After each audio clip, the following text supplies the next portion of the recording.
Hi.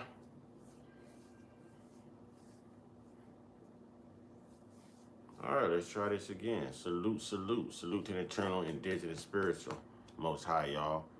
Trolls on the God and your mama can love you. Last but not least, one time, excuse me, y'all, voice raspy. Where would we be without the one time? Where would we be? Where would we be? Let me go ahead in this account and get this chat straight, because I can just imagine what's gonna happen if I don't. So let me get everything ready. But there's a few things I just want to run by you this evening. Turtle Peace, what's good? What's good? It's a couple things I want to run by y'all this evening just to get your views on everything, your take. All right, let me go ahead and get this chat ready to be controlled, because we know how they do. We know how they are. Turtle Peace, how your day been, brother? What's your day been like? Give me just a second.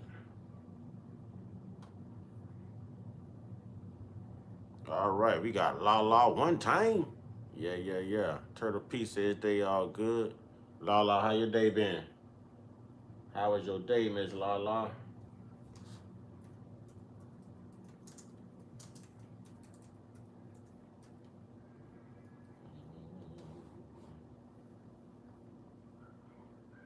I'm trying to get this chat ready.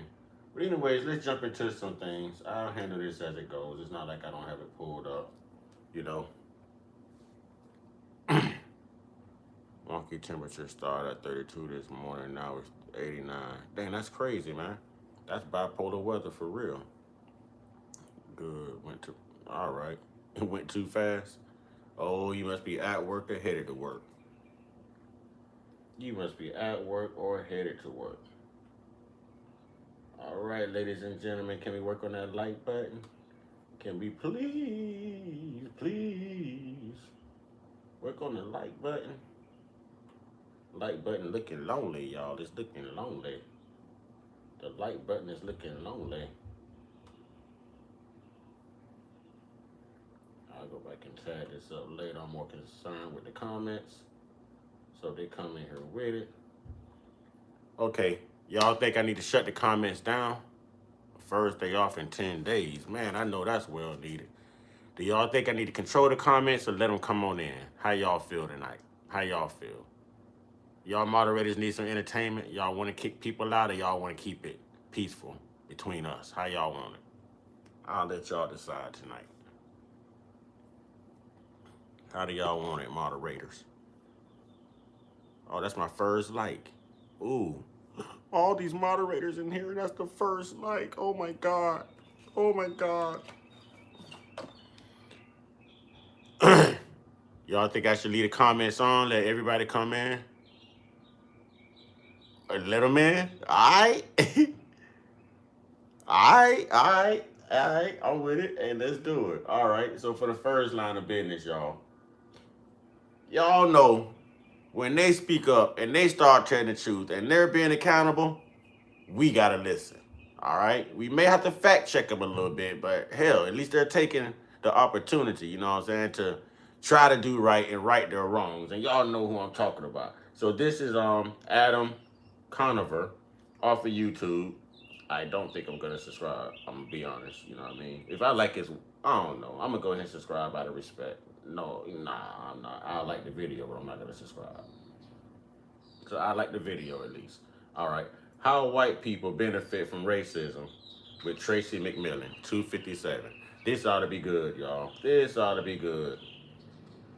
Hello and welcome to Factually. I'm Adam Conover. Thank you so much for joining me on the show again. You know, we've talked a lot on this show and on my other platforms about how specific policies and institutions in this country have harmed African Americans. In fact, were designed to harm them and to benefit white people instead, and how this created the racial inequality that we see in this country today. Just to take a few examples, redlining made it impossible for African Americans to access loans or buy homes outside narrowly confined areas, which constrained their ability to build wealth as white people were able to do. We have a school system that's based around property taxes, so rich homeowners in wealthier, whiter areas get better educations than poorer people who are shut out of the housing market. And we have a racist policing and criminal justice system that targets black people disproportionately and that locks them up for longer on average. So when today we see things like income inequality, health disparities, education disparities, you name it, between black and white Americans, we need to remember that they were the outcome of these specific policy decisions. Now, I know a lot of you have heard this argument before, but there's a flip side of it that we don't consider as often, which is that this system that was designed to harm black people was also designed to help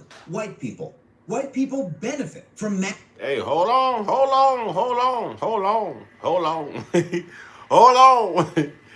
Hey, not only is he being accountable, but so far he is telling the truth, y'all. So far. So they're letting me know right now that their tunnel vision and their racism is definitely a choice. Their ability to be unaccountable is definitely a choice, because so far, so good, y'all. So far, so good.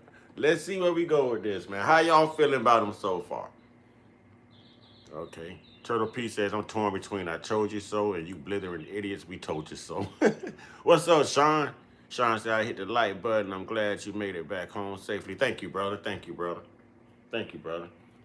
I actually miss home. You know, sometimes you got to get away to miss home. Sit home too much, it can suck you in. Borderline depression. You know what I mean? Got to get up out of here sometimes. Change your scenery up. home ownership and easy access to credit, higher education, and a criminal justice system that protects rather than harms them on average. And the reason we don't often think of it this way is that white people are taught not to think of ourselves as even having a race. Oh, everyone else has a race, but not us. We're the regulars, the default. But it's bullshit. The system of racial hierarchy we live under does assign us a race. It just gives us a benefit for having that race. And what we as white people almost never do is confront those benefits. Ask, what are they and how do we feel about them? And what should we do? Okay, I feel like it's a catch to this. Because he's already telling too much truth. He knows he's going to be called a race traitor. He knows he's going to be ostracized. They might set his trailer ablaze, y'all. You know what I'm saying? They might set his trailer ablaze. They might do some egregious things to his dog, y'all. And they ain't gonna pick the female dog, they gonna pick the male dog. You know what I'm saying? They might even follow his kids while they walk into the bus stop. This brother here is getting himself in trouble, but thank you for being brave and telling the truth. So far, so good. All right. As a result, I mean, think about this. Over the past couple hundred years, Black American writers and thinkers have done an enormous amount of incredible work asking and answering the question of what it means to be Black in America. But by comparison, there's been almost no white writers who have asked the same question about what it means to be white in America. And you know what? If having this conversation offends or disgusts you, you can feel free to shrink away, like so many others. Oh, shoot, he got kahunas. He telling them, hey, if this offends you, if you don't like this, hey, okay, hey, I'm kind of feeling him. I might end up subscribing. I'm kind of feeling him, y'all. I'm kind of feeling old gingerhead brother right here, man. I'm kind of feeling him, y'all. Huh? He look like he'll be part of MAGA. This man out here telling the truth on our behalf, man. You know what I'm saying? We got to give it to him so far. So far. So far, so good, ladies and gentlemen. So far, so good. All right? We're going to keep our eyes on the prize because we know they full of surprises, y'all. So we ain't going to give him too much credit off top. But so far, so good, though. He's doing well.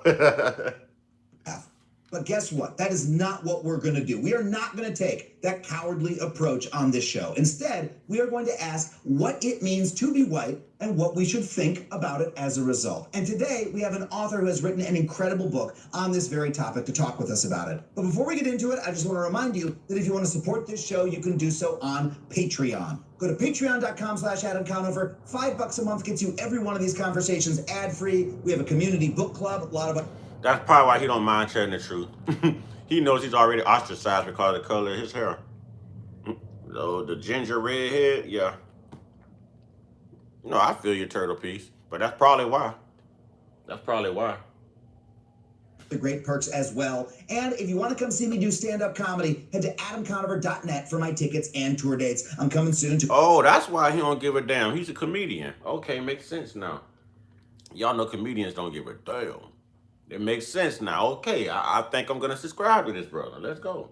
City near you. And now, let's get to this week's episode. My guest this week is Tracy McMillan, and she has a new book called The White Bonus that is an incredibly powerful mix of journalism, memoir, and analysis about what it really means to be white in America and... Sean, facts. Facts, Sean. Sean say, but don't be fooled because the good white folks are supposed to be a buffer for the bad white folks. Yeah, I feel you on that one. I feel you on that one. We benefit as a result. Please welcome Tracy McMillan. Tracy, thank you so much for coming on the show today. Thank you for having me, Adam. So let's talk about this right off the bat. We, as we sit here, are both white people. I am a white person. I assume that you would call yourself a white person too. You have written a book about racism in America, and here we are having a conversation about it. Why did you feel it was important as a white author to write about this issue? And I'm really curious. Good question. Why did you feel it was important, huh? Huh? And you need more sun. Has anyone ever told you that? Did you brush your hair before you came on? Why are you still rocking a bang? Let's see what she got to say, y'all. Is what's important about that perspective? Right. Well, I wanted to write about sort of how racism works for white people because I didn't know how to talk about it, right? Like I didn't really have any idea how to think about being white other than to sort of be like... Okay, fact check. The only reason she chose to write a book rather than talk about it, A, she didn't want no crosses burned in front of her house. You know what I mean? She didn't want nobody storming in her trailer and dragging her out in the middle of the night. You know what I'm saying? Turtle piece. I knew it wouldn't be long. I knew it wouldn't be long, man. Turtle piece, awesome. Turtle piece say, F, dude. That's the death sentence. You sent a redheaded to the sun. Damn, man. Damn. Damn, turtle piece. Let's get it, though. Sorry about the privilege, right? But that's not very helpful. Yeah. Right. So I've been working for a long time as a racial and social equity reporter. And it just became really clear to me that, I'd been raised to be colorblind, but that wasn't really how things work in this country, right? Larry, what's up, brother? What's up, brother? Good to see you back. What's good, Larry? Hey, y'all. Hey, Larry good, man. Larry be on point, man. Y'all gonna love Larry, man. Hey, I'm gonna go ahead and salute to Larry, man. Salute to Larry Greggs, for real. Salute to Larry Greggs, man. Salute to Larry. Y'all, let me get this Cash App up real quick. Let me get the Cash App up here really quick. Something I always forget to do, and I always hear about it after every live stream. Always something I forget to do. Actually, Turtle Piece, can you put it up for me? $$ Mr. Uncut Consciousness. Yeah, that is a BS statement. Somebody say they colorblind, they definitely see color. They definitely see color.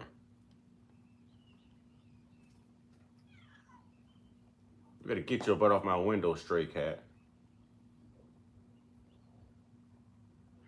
Cat trying to break in my house for some kibbles and bits or something. So I'm meow, meow, meow, meow, meow, meow, meow, meow. Jumped on my screen like, meow. You ain't my cat. Better go catch a lizard. Swallow a butterfly. Yeah. It's spelled wrong, my man. It came out wrong. Typo. $, Mr. Uncut Consciousness. I hate them typos too, man. I hate the typos too. All right, let's get back into this. Great goal. It's not really how things work. And I knew a little bit about how to understand race and equity in the US when it came to people of color, right? Racism is bad for them. But I realized I really had no idea how to talk about it the other half of it, right? Which is that racism often is. That's what get me. What do they mean when they say they don't really know how to talk about it? Why don't you know how to talk about? Oh, Lala setting it off for me. Thank you, Lala. We got to put in the chat. We got to put in the chat. She ain't gonna get away. She gonna get these salutes today. Thank you, Lala. Much appreciated. Much appreciated. And thank you for your services, Lala. And thank your, I think you said it's your daughter. I want to say thank you to your daughter for her services. Thank you. You know it's love. Thank you, Lala. That's not what I put in there. What the heck?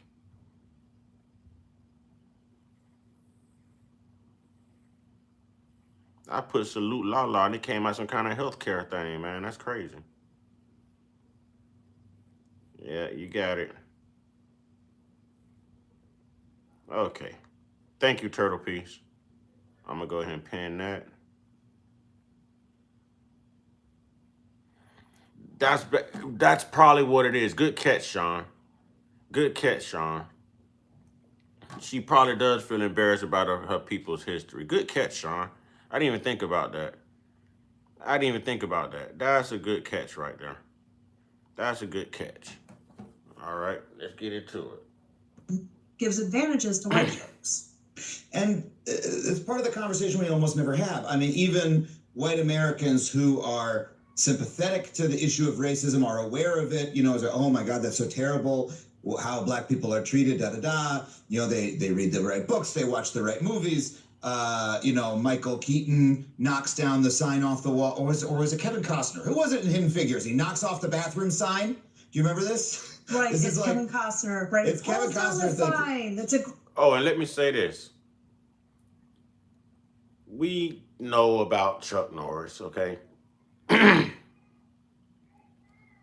So, they say it come in threes. Chuck Norris, and now Robert Mueller. If y'all remember the name Robert Mueller, he led the investigation. I think he was something with the FBI or Department of Justice, something. He was in, I think, somebody's cabinet. I know the collusion thing, y'all. He led the way with the collusion investigation on Donald Trump. Robert Mueller. He passed away too. Just thought I'd put it out there. So it always come in threes. It'll be one more here shortly. Maybe Trump won't wake up. That'd be great.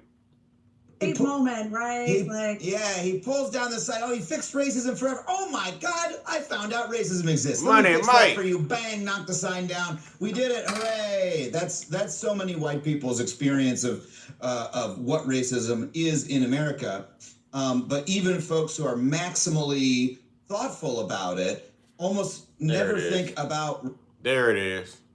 All right. Sean says R.I.P. for those who passed away. Turtle P says the 2016 Russian election interference. That's exactly what it was. Lala says it's everyone but me. My dad, uncles, baby cousins, and my daughter. 2 first cousins and a second. Wow. Tell all of them thank you for their services. Wow. Wow. Military family, y'all. Salute the Lala family, y'all. God, dog. Military family, y'all. Do y'all see this? Do y'all see Lala's comment? It's everyone but me, my dad, uncles, baby cousins, and my daughter. 2 first cousins and a second 18 and 21 year. God, dog. The baby's thick. Man, like, wow. I don't even know what to say. Lala, wow. That's incredible. My daughter and cousin will be on the same base. Wow. Man, salute. That's all I can say. Salute and respect. Goodness gracious. See why you get so much respect on here, Lala? In relation to themselves as white people. And in fact, a lot of white people have a revulsion or a resistance to thinking of race as even something that they possess or a label that would be applied to them. Y'all excuse me. You know I got to get my protein shakes. I'm almost there with you, Lala. I'm the first in my direct line to have been denied the opportunity to serve. He said denied the opportunity. I tried to serve too. Marines. So have you felt that resistance throughout your life, and where do you think it comes from? Yeah, I mean, I definitely sort of, I don't come from a lot of money, and I went to a private university, so I feel like, particularly in college, right, I would be like, but what did I get for being white, right? Particularly because the way we would talk about racial privilege would be about the experience of very affluent white people, right? Yes. And so I would sort of be like, what did I ever get for being white, right? Like, that's crazy. And then, you get some more experience in the world and you understand, like, oh, it works really differently for people who aren't white. And for me, like, the project of doing the sort of studying of the white bonus was kind of like, well, if we even take away these sort of soft privilege things that we talk about and instead just focus on like dollars and cents, maybe I'll learn something that's helpful. Yeah. So what is the concept of the white bonus? Is the title of the book? What do you mean by that? Right. So the white bonus is the amount of money that you've gotten because of racism when you're a white person, right? Oh, I get the check every year. It's awesome. Yeah, I know. We all get a direct check, right? No. No, I mean, yeah. Well, I have not received such a check. So what do you mean by that bonus? Right. So the way that I measure in the book is I say, okay, well, how much money did I or the people that I was profiling in the book, how much have we gotten from our families since we left home? And how likely is it that our families would have had that money to give us if they weren't white, right? So that just means going back through each family's history and the events in the person's life and saying, okay, like, just how likely is it, right? Like, I'm not proving this at the level of social science. I'm not sort of proving it in a courtroom, but just sort of going, all right, well, for me, for example, when my grandfather passed away, I inherited $25,000. That was really helpful for me at the time. Now, this is not the kind of money, right, that a lot of my classmates at the private university are getting from their families, right? It's much smaller. But for me, it was significant. And, then go, okay, well, how did my grandfather have that money, right? Well, he worked as a banker in mid-century America, right, at a time when, when he went into banking in 1930, in the entire country, there were only 80 Black bankers, right? And so pretty much, right, he had that job because he was white in part. And then also, right, he bought a house. In the entire country, there's only 80 Black bankers. Only 80 Black bankers. What I noticed is a lot of white folks podcast issues. Yeah, is that gonna do anything and actually require like them? What's happening in real time. Speak up, not talk. Hey, that's true. That's true. Hey, what up, FMG? What up, FMG? Sean Williams. Note how both sides of the government don't want to pay reparations, but give apologies. Thank you, Law. I'm gonna tell you something. Had they not unalived JFK, JFK would have done those reparations, y'all. JFK stood 10 toes down for Black people, y'all. I've been researching JFK. I understand why they got rid of JFK now. You know what I mean? I understand why they got rid of John F. Kennedy, y'all. If y'all go back and research JFK, oh, he was for us. JFK didn't like that racist stuff. JFK was the first president to come out and say who we were. He called us the indigenous Indians.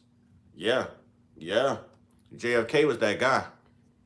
JFK was that guy. That's why they had to get rid of him, y'all. But what I don't understand about these people is we know from history that the Democratic Party was the anti-Black party. And we know that the Republican Party was the anti-slavery party. But both parties right now today refuse to pay reparations. Even the anti-slavery party, the conservative right, still won't entertain that. But yet, they felt like, hey, slavery is wrong. But what about the unpaid debt? What about the unpaid debt? In the 30s, that had a racial covenant on it. So if he had been a Black person, he would not have legally been allowed to live in that home and to build the wealth that he had right through that house. So I think, when I started looking at my white bonus, was like, well, like, it's pretty clear, like, any money from that grandfather, right, that's tied to his being white. And I didn't do anything to make that the case, right? But I'm still benefiting from it. Yeah. I also think sometimes, even if you haven't received a check like that, that there's a more invisible form of getting that money. I mean, I never in my 20s, after I graduated college, received a check from my parents for any reason other than a birthday gift. And, you know, sometimes the birthday gifts are, you know, not insignificant, but, you know, whatever. So I guess I did receive money. Never mind, I take it back. I guess I did get some checks because they were birthday gifts. What am I talking about? Why would I have left that out? That's what it's so strange the way we think about money. Okay, but apart from the birthday gifts, right? Let's pretend I never got those. You know, I remember realizing, well, hold on a second.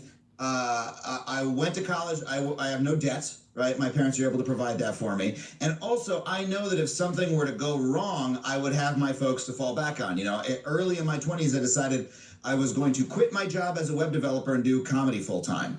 And I was luckily able to make a living doing that, doing freelance jobs, video editing, stuff like that, while I did the comedy until I could finally make a living at it. But why did I feel okay to take that risk? It was because, well, if things go really bad, you know, my parents will help me out. You know, I can go visit them on Long Island and stay in their bed. See, we don't have that option.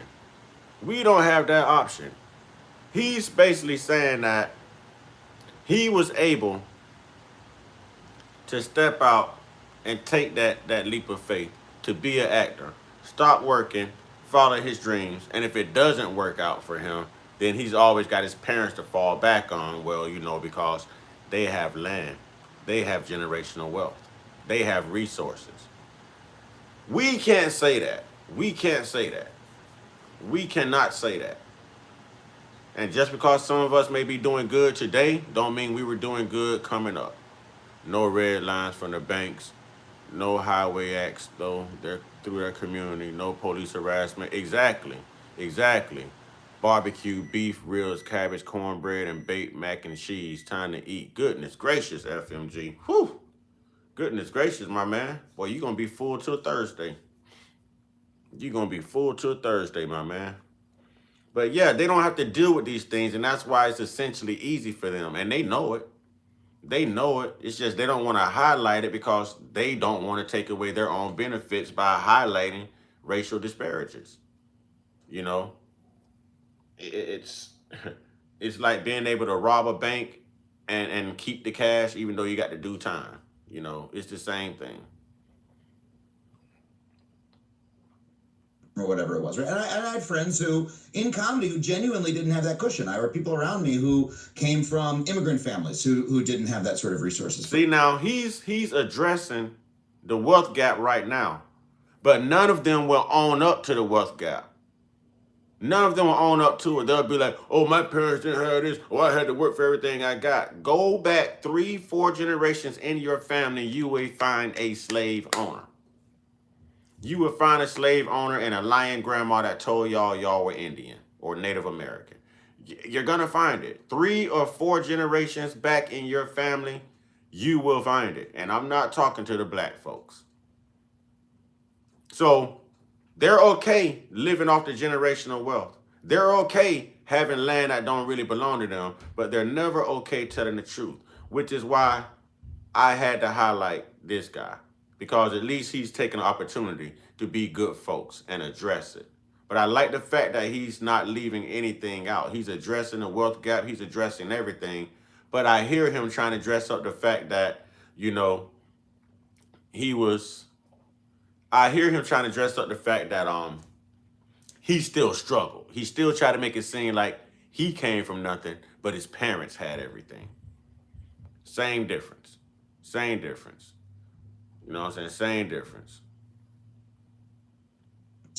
And then the college itself, or why were my parents able to send me to college? Well, they were both college professors themselves, or had PhD degrees and were educators. Why did they have that? It's because my mom's dad was a World War II veteran, bought a home on the GI Bill. Now he just went back 2 generations. His mom's dad. See? His mom's dad. And benefited from the huge, you know, influx of cash and support given to that generation, right? And he lived in Michigan, upper Michigan at the time. Plenty of people lived in Michigan, I think, who did not get that help from the federal government, buying a home, et cetera, et cetera. So regardless of the check, there's this whole basis of stability that came from multi-generations of middle-class stability granted to my family by specific policy decisions on the part of state, local governments, federal government, that not everybody had access to. Wait, That's wait. correct. I Wait, mean, so pause, the GI Bill pause, and the New Deal. Pause. Did he just own up to taking a handout, y'all? Did he just encrypt taking a handout, y'all? They always say we looking for a handout, right? Did he just admit to getting handouts? Did he say benefits and policies that were? Did he just own up to that handout, y'all? The same handouts they try to call us out on when we mention reparations. Did I hear what I think I just heard, pimping? Let's go back, check that out again. Because I think he might have said something to the effect of, let's see. Ears don't deceive me now. A gift. And so the birthday gifts are not insignificant, but whatever. So I guess I did receive money. Never mind, I take it back. I guess I did get some checks because they were birthday gifts. What am I talking about? Why would I have left that out? That's what it's so strange the way we think about money. Okay, but apart from the birthday gifts, right? Let's pretend I never got those. I remember realizing, well, hold on a second. I went to college. I have no debts, right? My parents were able to provide that for me. And also, I know that his parents were able to provide that for him. All right. So we always talk about good white folks. So this is Adam Conover on YouTube. How white people benefit from racism with Tracy McMillan. So it's two white people basically talking about us, and it sounds like they're being accountable. We always say white people lack accountability, so I wanted to highlight those who do. And there's a couple other clips I found too, man, of some people coming out and saying some things that I want to share with everyone. So whenever I hear other, people, whenever I hear other people, non-blacks, at least acknowledging our struggle, at least acknowledging their lineage of evil, it's almost like I have to put it out there. I have to put it out there. You know what I mean? I have to. Let's go. If something were to go wrong, I would have my folks to fall back on. Early in my 20s, I decided I was going to quit my job as a web developer and do comedy full time. And I was luckily able. Listen, y'all, I think this is when he mentions the handout, y'all. This is when he mentions the handout. To make a living doing that, doing freelance jobs, video editing, stuff like that, while I did the comedy until I could finally make a living at it. But why did I feel okay to take that risk? It was because, well, if things go really bad, my parents will help me out. I can go visit them on Long Island and stay in their bedroom or whatever it was, right? And I had friends who, in comedy, who genuinely didn't have. The sad part about it, Sean, is you're right. They're all talking about it, but they are the ones that can do something about it. The government is 93% them. You know what I'm saying? 93% them.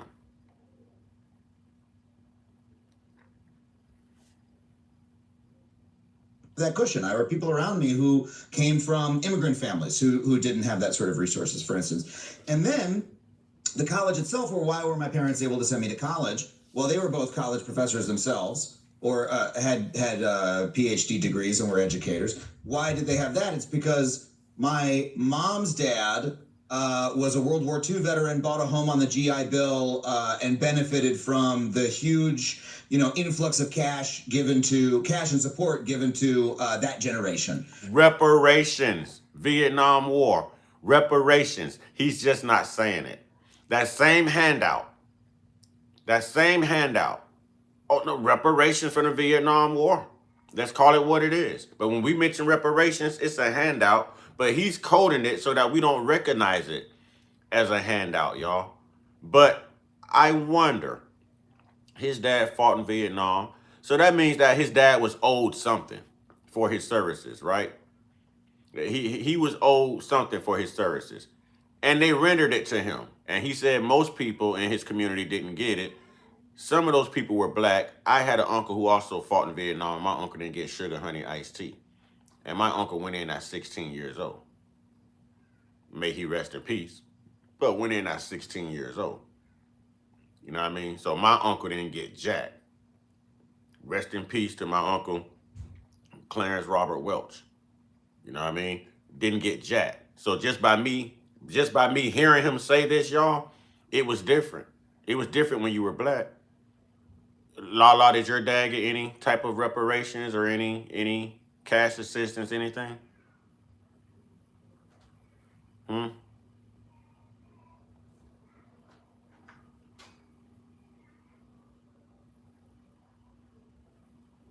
Hey, y'all see this asinine comment left by King Alfred? Don't y'all want to get on King Alfred head? Don't y'all want to get on King? Y'all told me to leave him in here. Y'all told me to let him come in. Y'all see King Alfred? Huh? Y'all see King Alfred, y'all?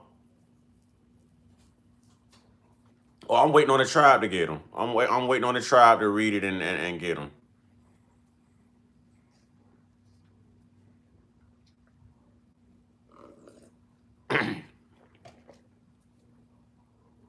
I see him.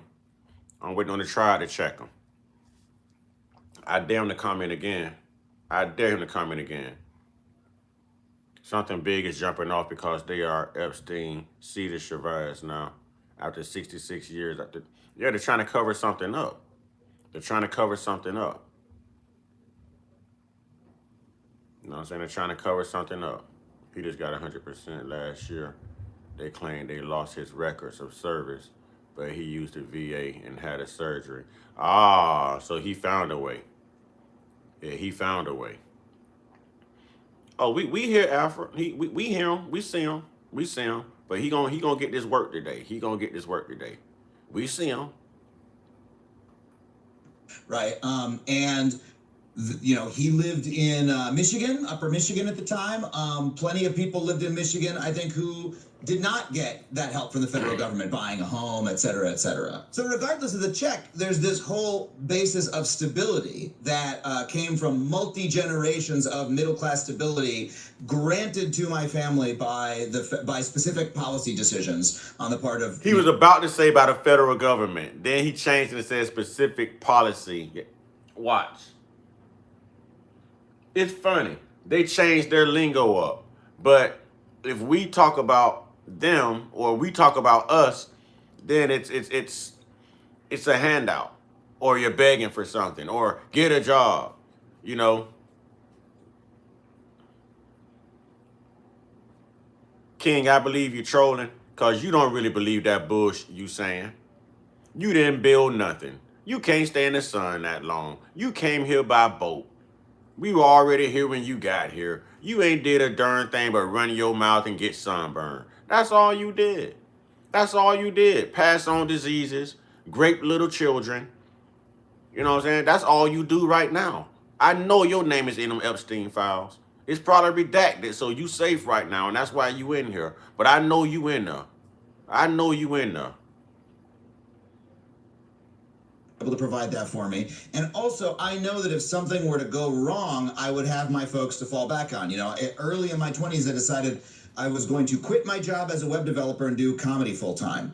To get educated, right? Yeah. And so that's a huge thing that I think disappears for a lot of white folks, right? Because it's, your grandpa, the main terrorist. If you notice, y'all, the prejudice, the racism, the bigotry, the homosexual stuff, none of the evil stuff happens until they come in. The energy is good until they come in. The energy is good until they come in, y'all. And they see all the Bible scholars, all the Bible lovers, kill, steal, and destroy. Y'all see? Y'all see? That's their lineage, man. That's their lineage. Oh, we was gonna get him out of here, but you welcome. We was gonna get him out of here.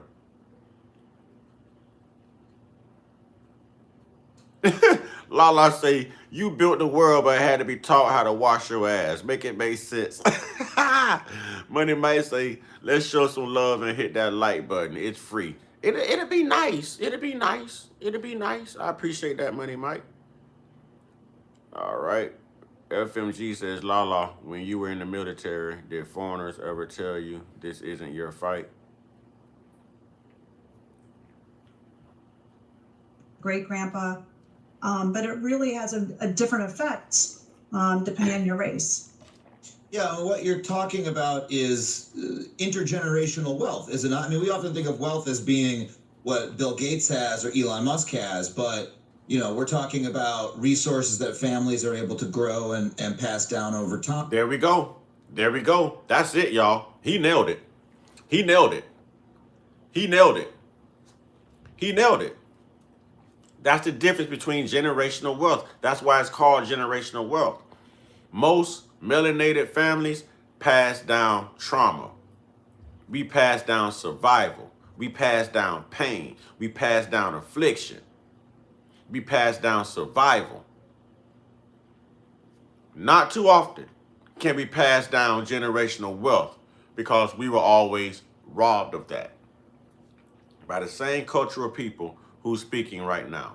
So to hear someone say, he nailed it, y'all. I got to give him his credit. I got to give him his credits. Yeah, reparations is basically generational wealth. Definitely. Definitely. La. Free my grandma. I didn't serve. That was a misunderstanding. My family did, my 18-year-old. And I'm sorry. I put it out there that she served. So I'm sorry. Hey, your kids out there serving, your family serve, boo-boo, you serve too. So thank you for your services. Period. You and your family. It ain't gonna change. You're still a military mom and everything. Thank you. Thank you. Thank you. Thank you, Lala. That ain't gonna change. We appreciate you being modest and being honest, but thank you. You're still serving. You're still serving. Your family is there. Your children are there. Your uncles are there. You know what I'm saying? You are. You are. So thank you. Thank you. Time that were, to some extent, given to them by policy choices, right? Absolutely. I mean, middle class stability is something that government created. And when government created it, they essentially restricted it to white people. I had no idea that, the GI Bill, such a famous bill that granted middle class security, was, so segregationist-y. That's not a word, you know what I mean? was discriminatory in that way. I mean, what other policies, What's good, Carol? Created this? Right. So in addition to the GI Bill and FHA, right, you had just general housing discrimination, right? So we had racial covenants sort of declared unconstitutional in 1948, but discriminating against people on the basis of race for housing didn't become illegal until the Housing Rights Act in 1968, right? So you have all that time before you could actually... They going in, y'all. They telling the truth. They're even talking about the housing advantage. They're bringing up the fact that they had a housing advantage up until 1968. How are you still homeless? How are you still failing? Why are you standing in these meetings holding signs? Why are you sleeping on sidewalks and in public transportation, bus stops and stuff? How did you fail? How did you fail? Boy, it feel good to hear them tell the truth, y'all. This kind of got me pumped now. You know what I'm saying? This kind of got me pumped. They're actually telling the truth, y'all. We got somebody that's telling the truth.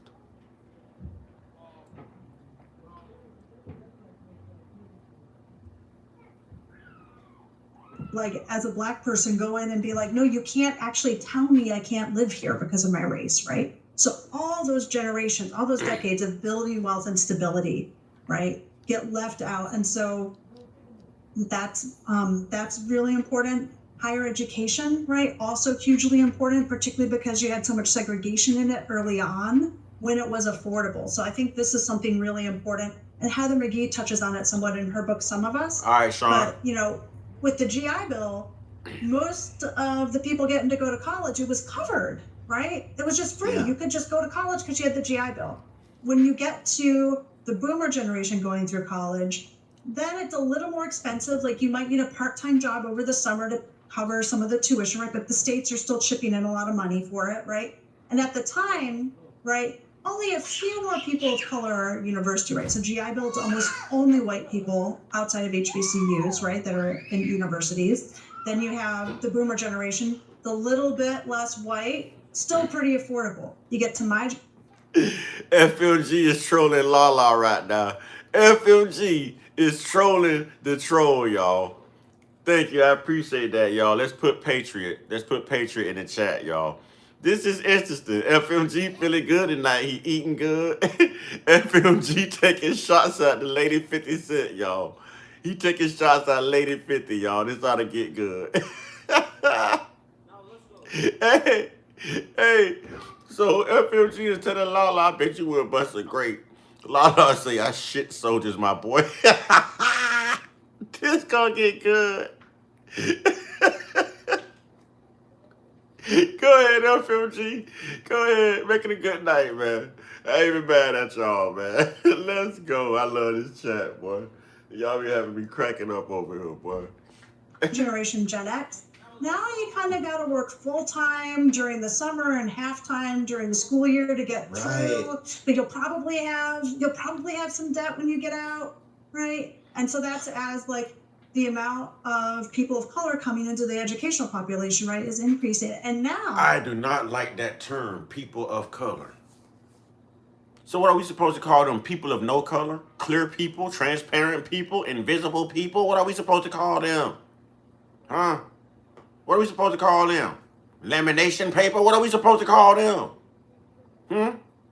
I don't like that. I don't like that. Salute to your mother and your father for serving. My father served as well, and my little brother's in the Navy right now as well. Wish he wasn't, but he is. Let's go. oh, right, as we're getting a more and more integrated higher education population, right? You don't get out of college, right? Free my grandma is on it tonight, man. Hey, my G say, when I say what are we supposed to call them? Hey, free my grandma say pale face like the natives did. You can call them pale face just like the natives did. Y'all finna do this tonight, man. I'm finna be laughing till I get stomach pains messing with y'all, man.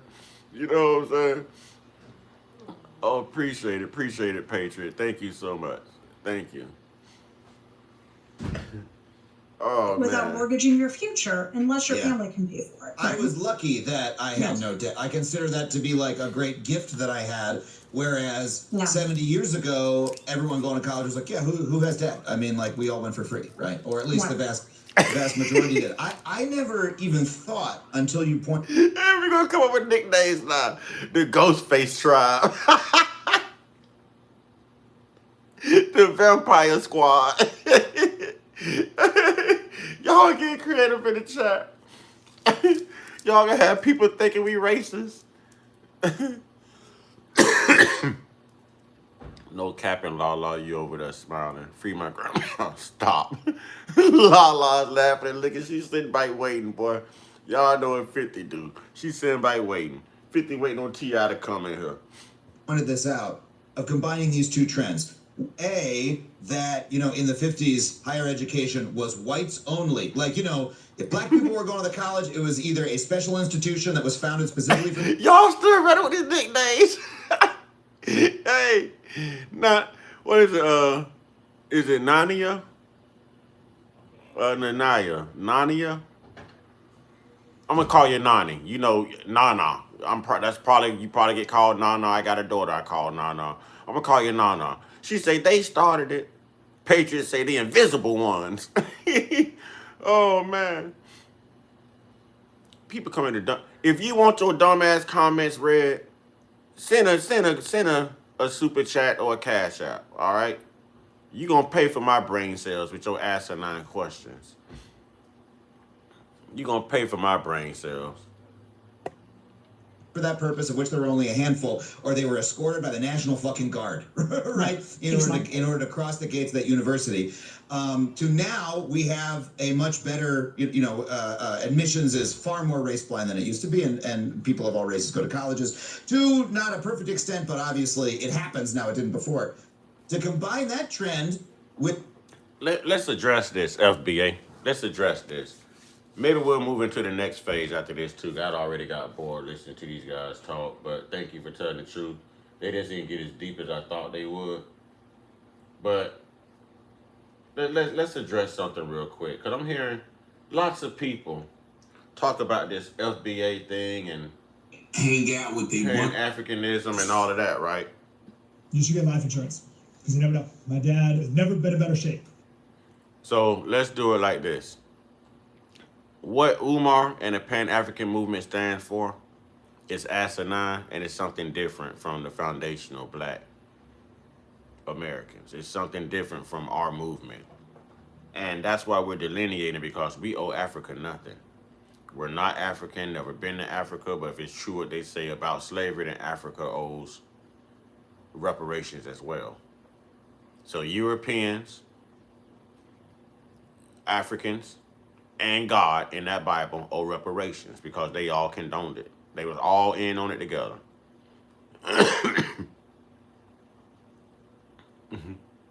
Nania, please keep the bunnies out of this. Now y'all know FMG got a soft spot for the bunnies now.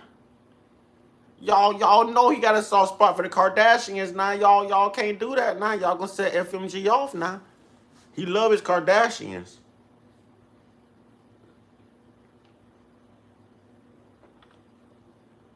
Lost weight, exercising every day, and he had a stroke and passed away.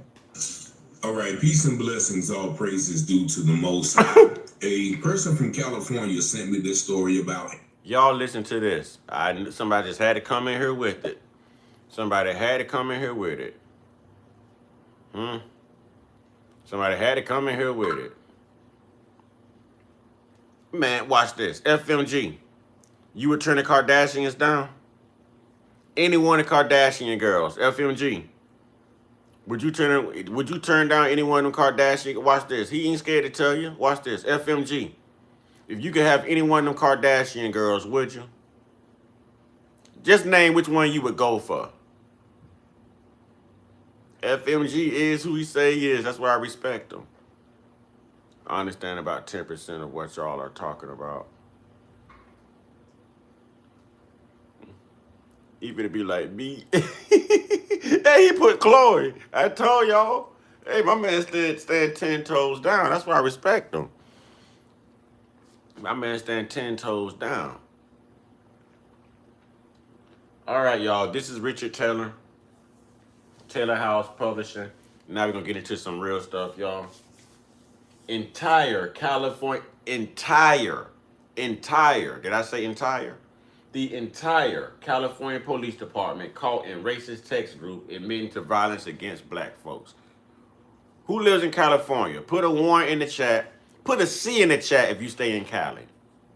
Can we put a C? Put a C in the chat if you stay in Cali.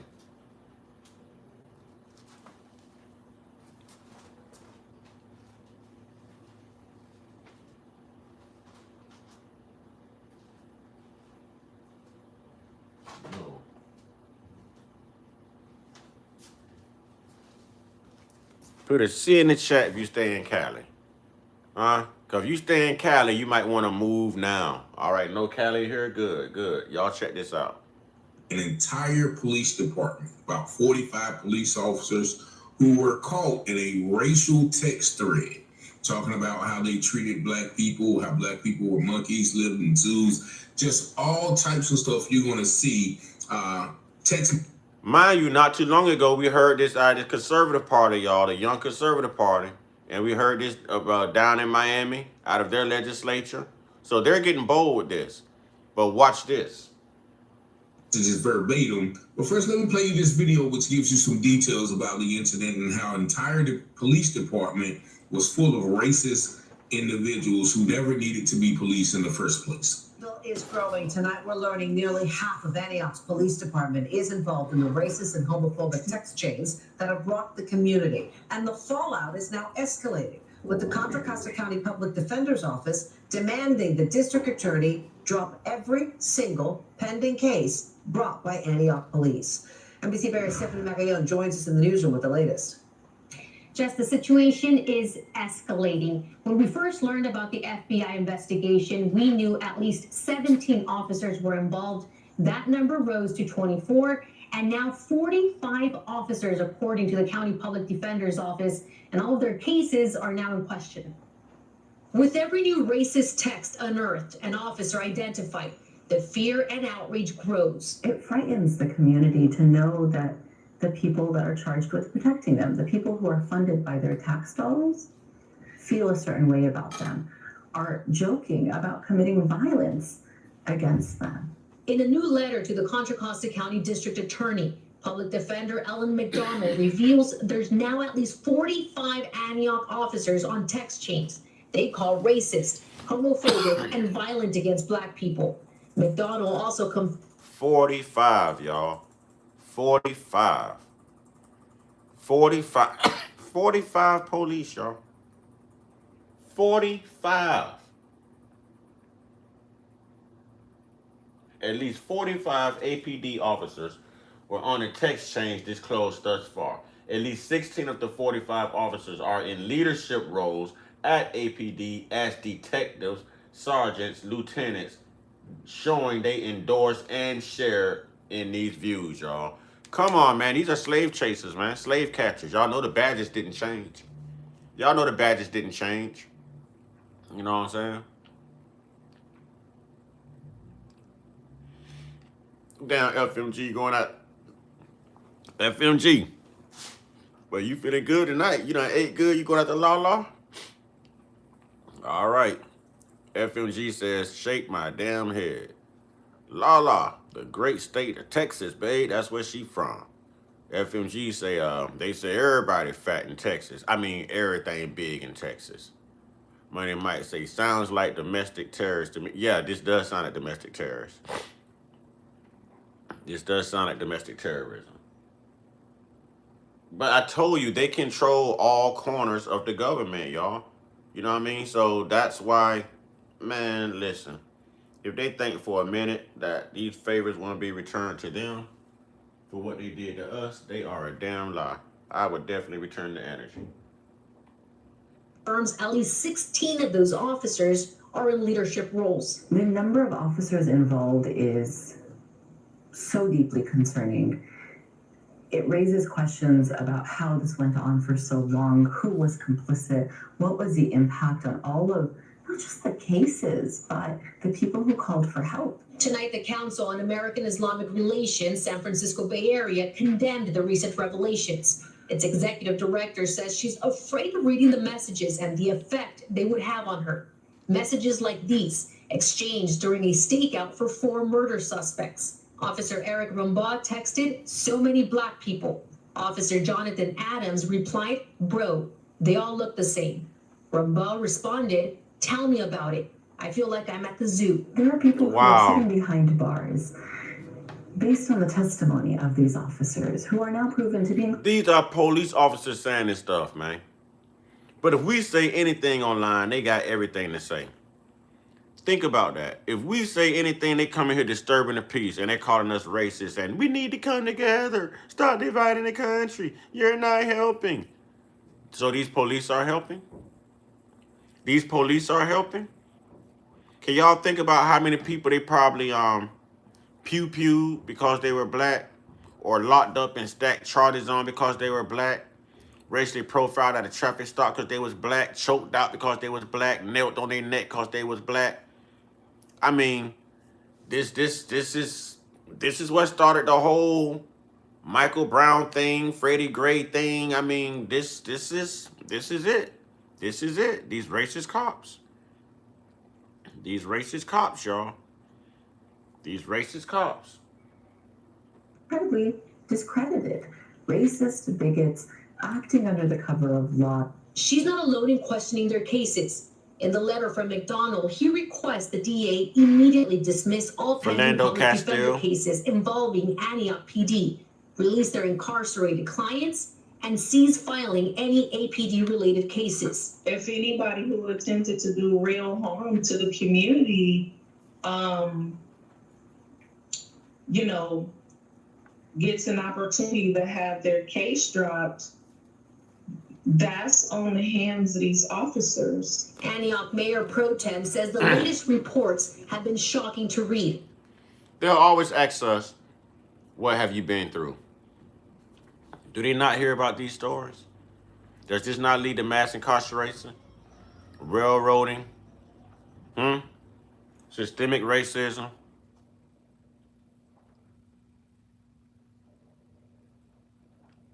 Lala go harder. She say, I'm not reading into that one. Read between the lines.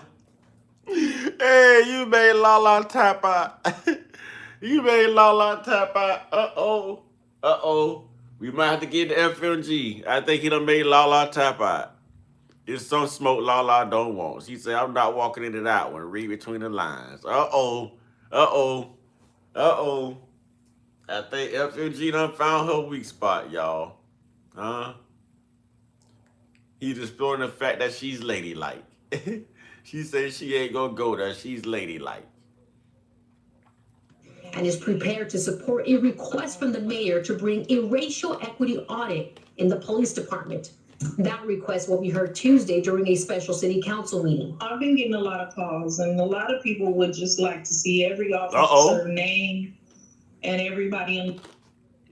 FMG, hey, FMG sending Iranian ballistic missiles right now. He said, that's what I do. Roll to get rolled over. Oh, Lala, he talking strong, Lala. Leadership who was aware, leave the department immediately. The chief released a statement yesterday apologizing and promising a thorough investigation. We also reached out to the DA's and public defender's office. Now, if they go back and they actually review lots of the paperwork that these people filed, the charges that they book people on, I guarantee they find lots of racial discrepancies, y'all. So it's not like they didn't know this thing was going on. It's just now they're busted now, so they feel like they have to apologize. You know, they're busted now.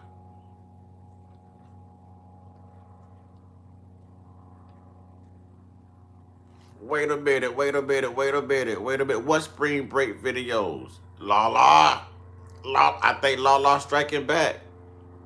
Lala say red flag, red card. You seen the spring break videos?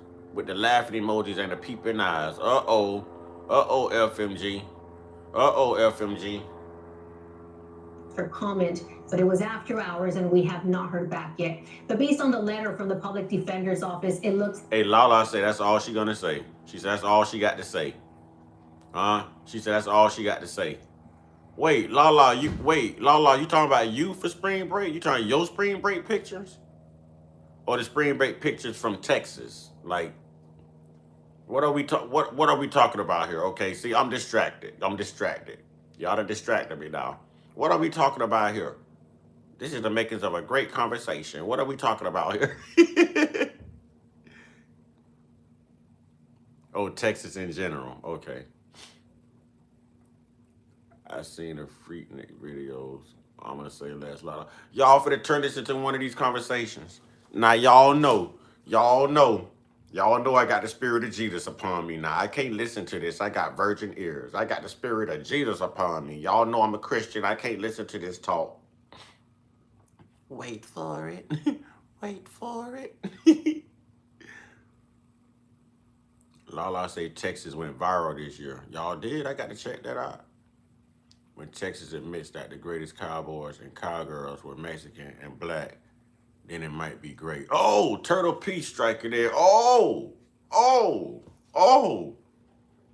Nah, FMG, that was your people in Texas. What we got going on in here, y'all? We having a battle royale in here, y'all. The Royal Rumble in the chat right now.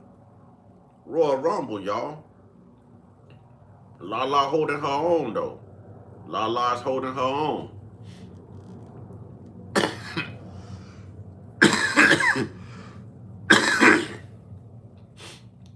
I don't want to talk about this no more. Y'all done got me on something else now. It's a Saturday night. Let's kick it. Screw it. Let's do it. Oh, now y'all going quiet in here. All right. Back to the regular scheduled program. I thought we had some smoke.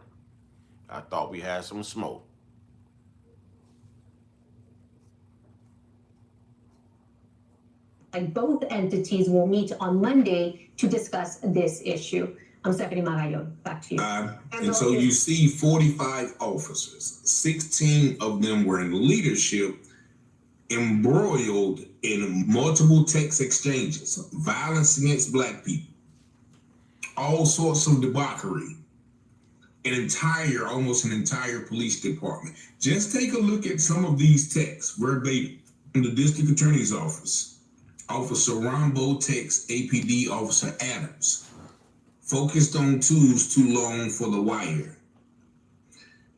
Officer Rambo refers to twos, piece of S or turds. He was calling people twos, Black people, throughout his text thread as a reference to African-American suspects. So he was calling African-American suspects twos as in number 2. Officer Adams to Officer Rambo in his Midtown blank hang out with a bunch of twos in the apartments on Crestview. Officer Rambo to a private citizen. I'm out here talking to water buffalo, reference to large African-American women. Rambo to a private citizen. We just ran down a monkey at Sycamore. Officer Rambo sends a photograph of 3 gorillas to Officer Milton. Now it gets worse. Just wait. Officer Rambo, 40 deployment. And Effer got his ASS whooped. At 9:09, nice babe, another one for the mantle. Now that's a female officer who they're protecting. Officer Rambo takes murder suspect in custody, and the a-hole made me run. Good thing you fast, honey. He was way faster than us. We chased him through backyard. LOL, still got him, so not fast enough. We managed to set up a perimeter, and he got his ASS whooped in the backyard, and our field goal kicked his head. I thought that was a no-no. Officer Rambo texts, no, we can do that, just no chokes. I tried to knock him unconscious, and he got muzzle thumped 6 times before he gave us his hands. Glad you have fun, babe. They're calling this. So have you tried to put a CD or DVD in your laptop anymore? Well, good luck, because today they don't come with CD or DVD drives. Back in the day, they all had them standard, and now if you want to watch a DVD, it's tough luck, and you've got to find a different alternative. Well, check this thing out that I just got right here. This is an external CD. Fun. Here he goes again. Wait a minute, y'all. The fat dude in the mini. I wanna show this guy. I wanna show Officer Rambo, y'all. This is starting to bother me.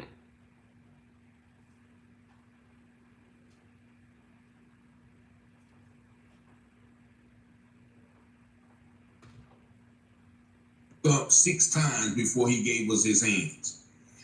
Glad you have fun, babe. They're calling this. Officer Rambo, y'all. This one of the California cops right here, y'all. Officer Rambo.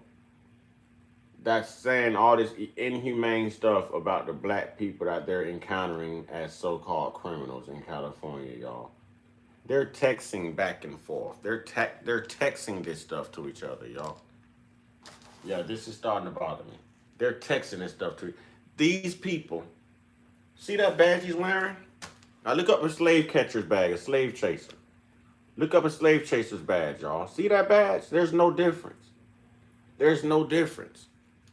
But these are the people that we're supposed to feel safe calling when we have, man, F the police, man.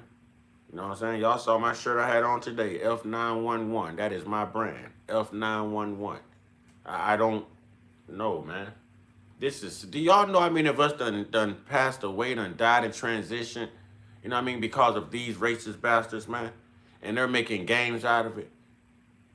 We watch so many of our people be mistreated, be unalived, and watch them get off. Watch them covered in immunity.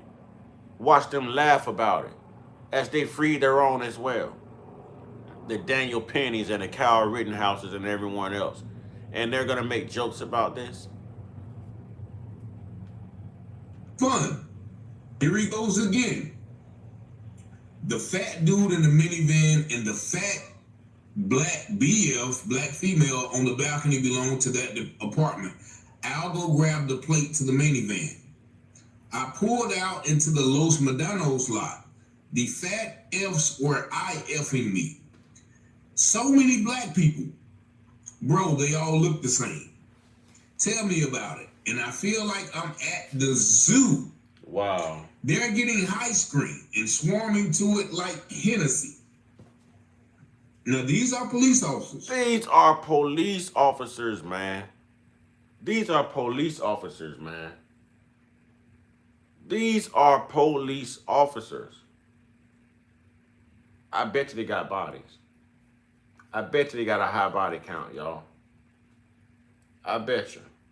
Here's some more from the indictment. Officers celebrated the violent targeting of black community members. We just ran down a monkey. I'm only stopping them because they black. I'll bury that N-word in my fields. I can't wait to 40, all of them. 40 means shooting them with a 40 cal. These are police officers. They've got dogs. They've got tasers. They've got backup. They've got the judicial system in their hands, y'all. The legal system, the judicial system. And they telling us that we ain't been through nothing today. The legal system and the judicial system on lock. And they're telling us that we have been through nothing. They're asking us, what have we been through? What oppression?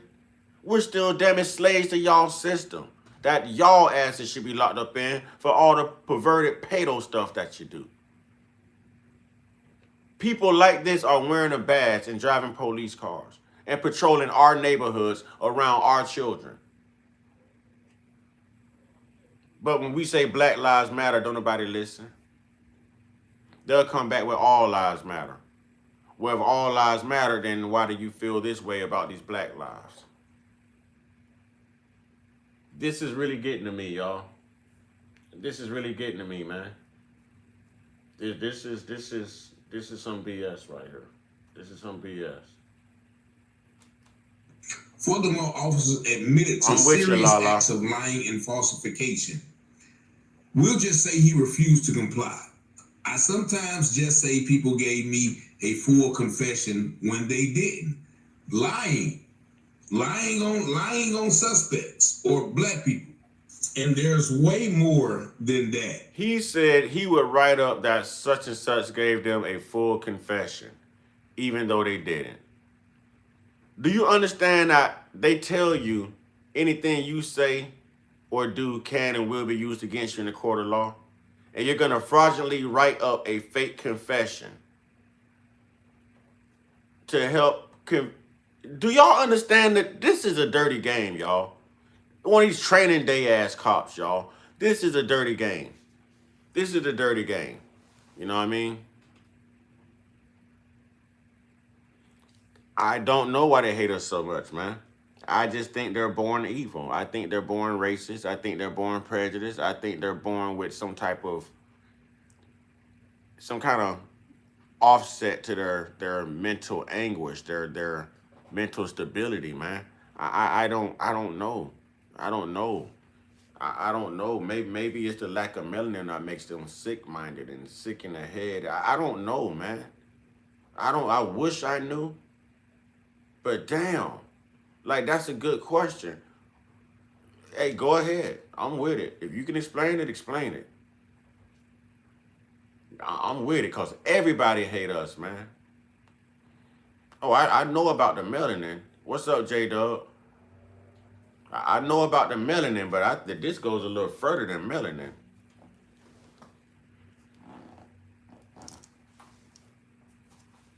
this goes a little further than melanin. I heard my guinea pigs over there chewing on something. I wanted to make sure they wasn't chewing on the wrong thing.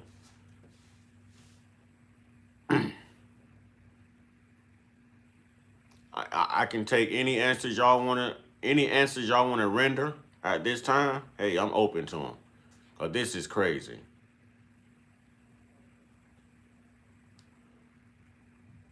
Okay, FFG says we're God's chosen people and they hate us because they hate us because they ain't us. All right. They hate your black face. They hate your soul. They just hateful people. That's how I sum it up too, man. I'm with J-Dub. I'm with J-Dub. I just feel like they're just hateful ass people, man. I feel like they're just hateful ass people. That's really what I feel like, man. These people have the position of authority, man. These people will aim their service weapons at you and tell you get on the ground, stop resisting when you're not resisting, and then lie and make stuff up like this, y'all. I've been through this before. There's nothing like having them try to plant something on you, and you catch them planting it on you. And when you go to court, it's in your paperwork that you had this and had that. No, I didn't. Where did that come from? Well, I tell you what, can you bring it out here and submit it as evidence so I can see it? I want to see exactly what you said I had. And every time, y'all, every time, they will place stuff on you. They will frame you. Children created by the fallen angels. You got that right. You got that right. This is, do they ever try to make their culture look good? Do they ever try to clean up their act? Do they ever try to come out on the right side of history? How do you wake up every day like this? How do you wake up every day like this? How do you put on that badge, take that oath, and say justice, justice, justice? These are the same type of police I had to deal with when I was showing y'all the recordings, y'all. But if they just take them badges off, tell them to do that. Tell them to take them badges off and square up. Tell them to do that.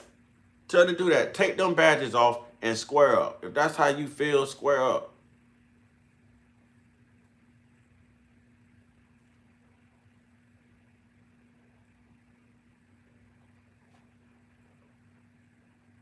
There's so many texts, it's too many to name, but that just gives you an example of what was happening. Now, when these things came out, the Department of Justice stepped in. Now, they're going to say, well, yeah, we're going to do more training. We're going to hire a racial sensitivity person and all of those things. But as the man mentioned in this article, look, there's no switch that can be flipped to stop these racist police officers from being racist once they get on the force. Just listen to this. Developing out of Antioch tonight, the Department of Justice has reached an agreement with the police department over its investigation of racist text messages sent by officers. Crown Force Sarah Stinson joins us live from the newsroom with what this agreement means for the department. Sarah.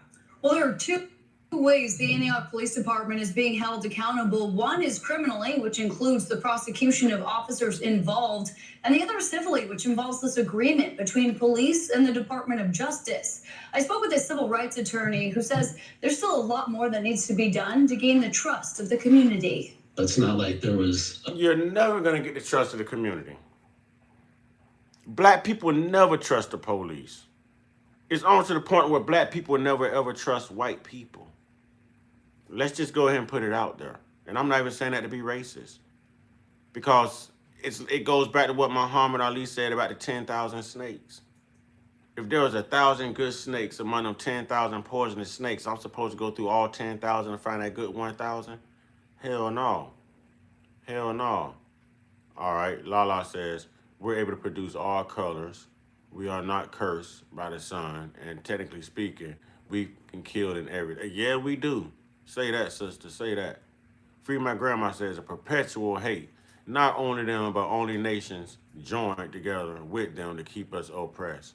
Yeah, it's true that film. And you know what? Iran is saying the same thing because Iran has always felt this oppression, the prejudice, the affliction, because they're melanated people. So they've always felt this globally from European countries, white people. You know what I mean? That's why Iran is letting the black people go and doing what they're doing to the white soldiers, y'all. So I'm telling y'all, globally, everyone's tired of the Europeans' antics, of the white man's antics. People are tired. Now, they're talking about genocide and their race and this and that. I mean, y'all keep pissing people off. Y'all going to have some problems globally. And I'm not condoning violence. I'm just saying somebody going to snap and get tired of that sugar honey iced tea, man. Somebody gonna want to take the law into their own hands. The same way these white people do when they walk up in these schools and these churches and these supermarkets and these presidential rallies, and you know, when they listen to Charlie Kirk speak and stuff. Y'all know what I'm getting at. Y'all know exactly what I'm getting at. You know what I mean? But it's gonna come a time, man. Y'all remember them DC snipers, right? I don't remember them really unaliving black people. I'm just saying. So it's not like it ain't never been done before. It ain't like it ain't never been done before. Free my grandma. That's why I truly believe they are the aliens of the earth. We've already been invaded. They're here right now. Hey, I like that. I ain't even gonna front. I like that. No cap, man. I like that. I like that. Lala says, have you ever thought if we collectively band together in anger and rage, trouble? Yeah. They'll listen. There's no way we're at 13%, y'all. That's a lie they're perpetuating to make us think we don't have the numbers in case we consider rebelling, revolting, and stuff like that. You know what I mean? That's what I believe. But I know that we are bigger than 13%. They want us to think that we have small numbers so that we don't unify. That's what it is. That's what it is. The point we're trying to make tonight is we tired of y'all evil asses.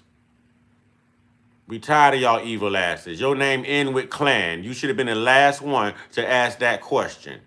You sheet-wearing bastard. You should have been the last one. What point are you trying to make tonight? Point is, why is your ass here? If you're not being accountable, why are you here? If you're not helping to pass that reparations bill, why are you here? Point blank. Hey, Uncut, you old enough to remember a series on TV called The V. Yeah, I do remember that. White people removing their skin and having reptiles. Yeah, I remember that. Yeah, I remember that. I used to stay up and watch that series, to be honest. Lala, I had to get him, Lala. I had to. I got your sister. I you know, I think that I needed to address him. And leave him in here too. I want to see what the mayonnaise is gonna say. Well, I want to see what Miracle Whip is gonna come back with. Flip that was switched and everything's fine now by the removal of a few bad apples. Ben Nissenbaum is a Bay Area attorney who has handled cases involving police misconduct for decades. His law firm currently represents 24. If there's anyone in here who hasn't hit the like button, can we please hit the like button? Please and thank you. Y'all do know sunscreen is black under UV light. Hell, they trying to be black. I don't understand.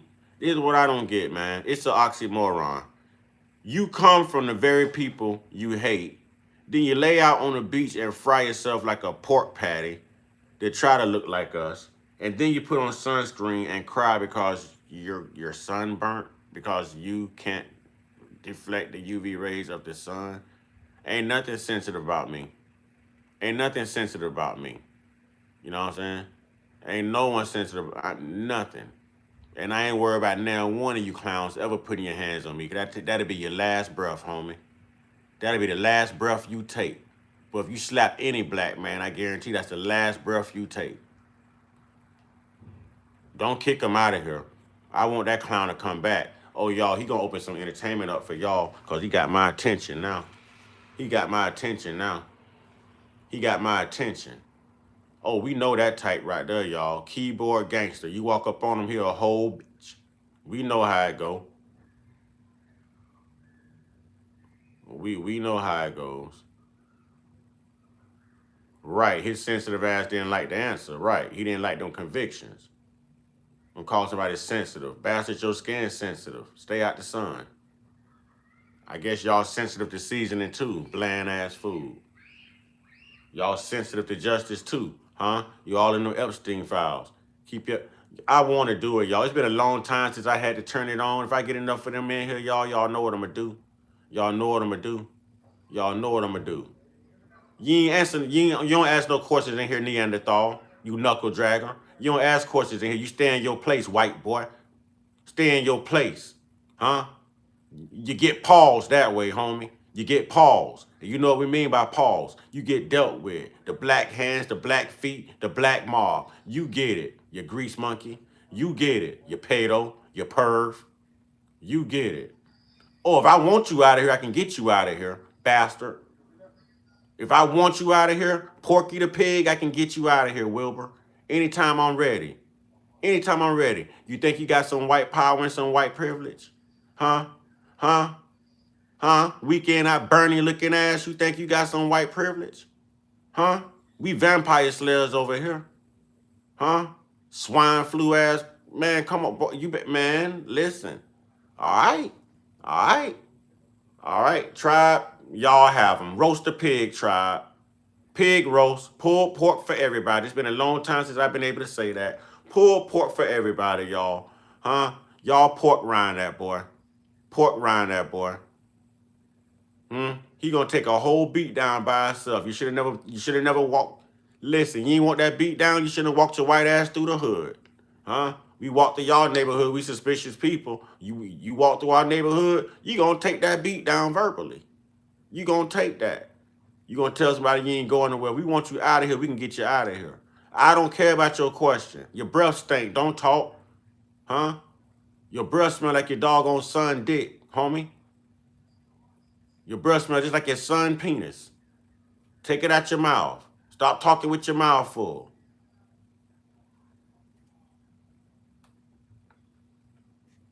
Plaintiffs suing the Antioch Police Department. Victims of racial discrimination, etc.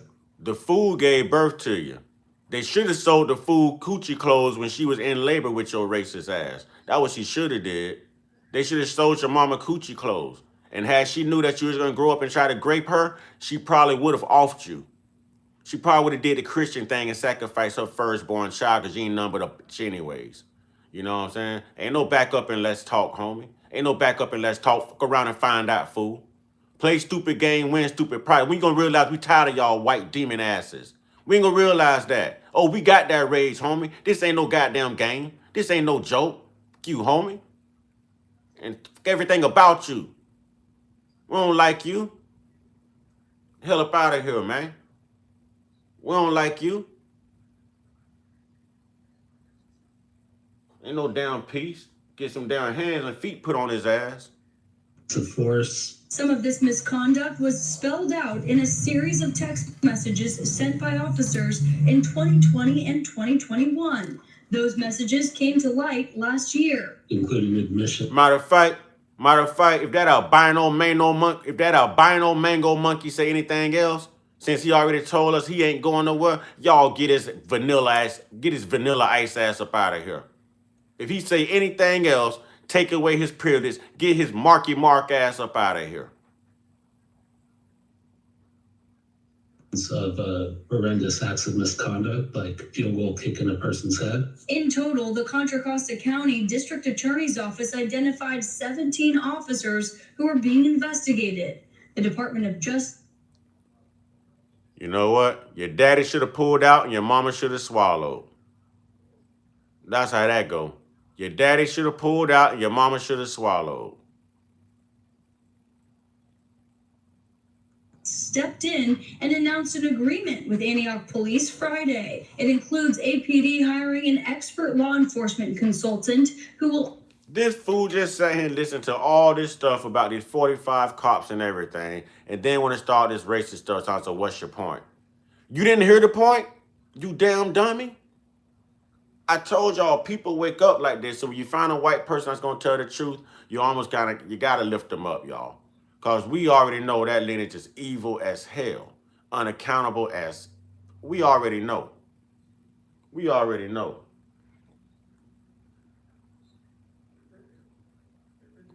update the department's policies and training. To ensure that there's not discrimination within the department, and also to update hiring procedures to make sure that the type of officers that they are hiring are indeed of the right temperament and expertise and experience to police in a fair and impartial way, and in a way that doesn't discriminate based on race. This also requires the police department to Look, they so privileged and entitled. That boy gonna come on an FBA platform talking about I ain't going nowhere. You ain't got no power here. What power you think you got?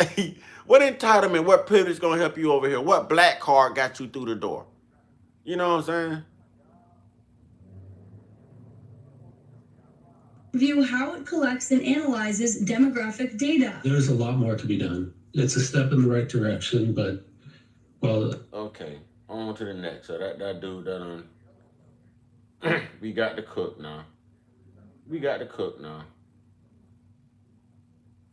See, I always try to take it easy on them, but you can't take it easy on them. All right, y'all. Y'all ready to get angry? Since they want us to get angry, y'all ready to get angry? Huh? I'm finna make y'all angry now. The next one come in with this BS. Watch what happens. Y'all gonna be so. Watch this. I'm finna get you riled up. Prize-winning columnist and MS Now political analyst Eugene Robinson, former Senator John Tester is back with us.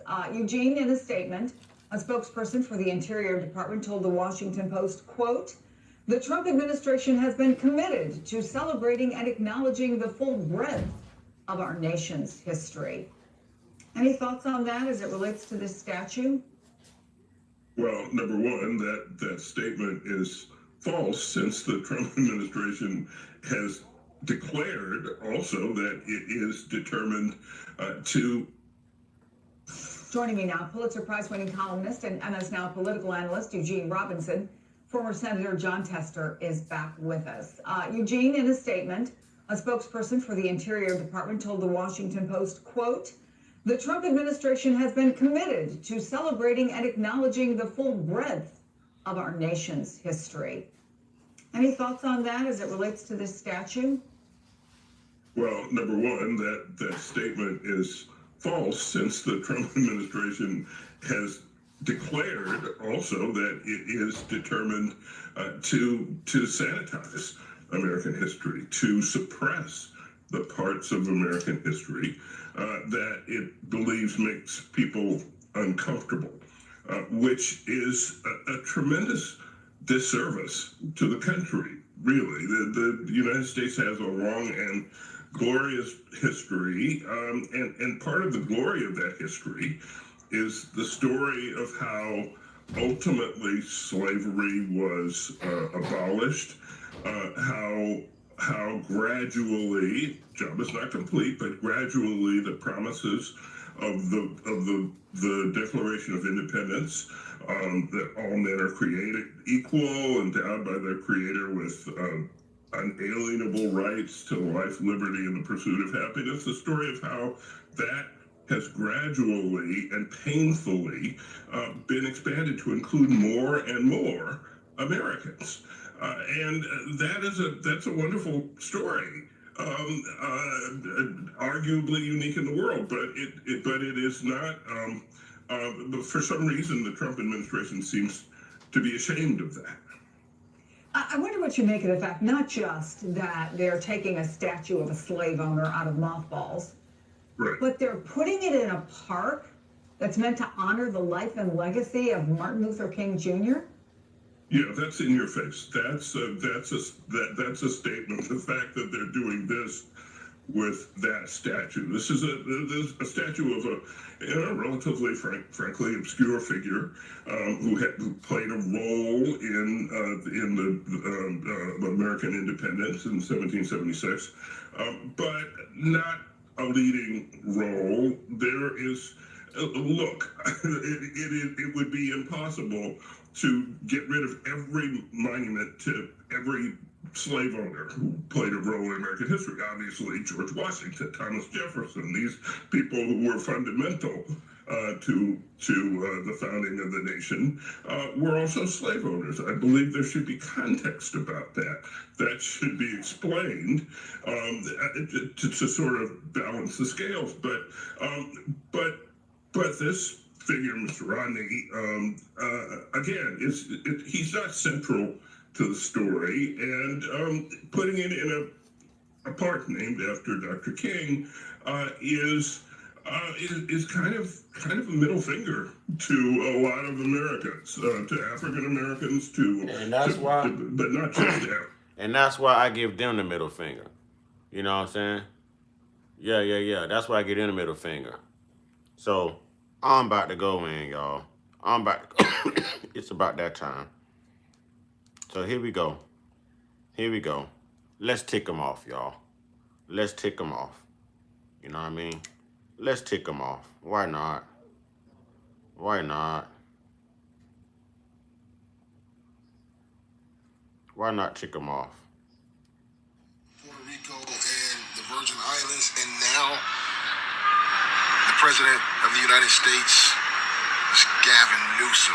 The President of the United States, Gavin Newsom, admitted that he has learning disabilities, dyslexia, everything about him is dumb. First, he was gonna fly out. He was gonna meet the president of Puerto Rico and the Caribbean, or Virgin Islands or something like that, and he was the president. Now he's calling Governor Gavin Newsom the president.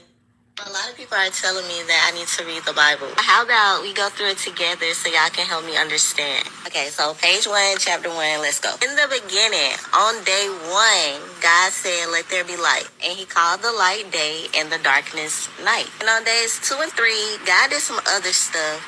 But on both days, there was day and there was night. But the thing is, God didn't create the sun, moon, and stars until day 4. So where was the light coming from on the first 3 days? But a lot of people are telling me that I need to read the Bible. How about...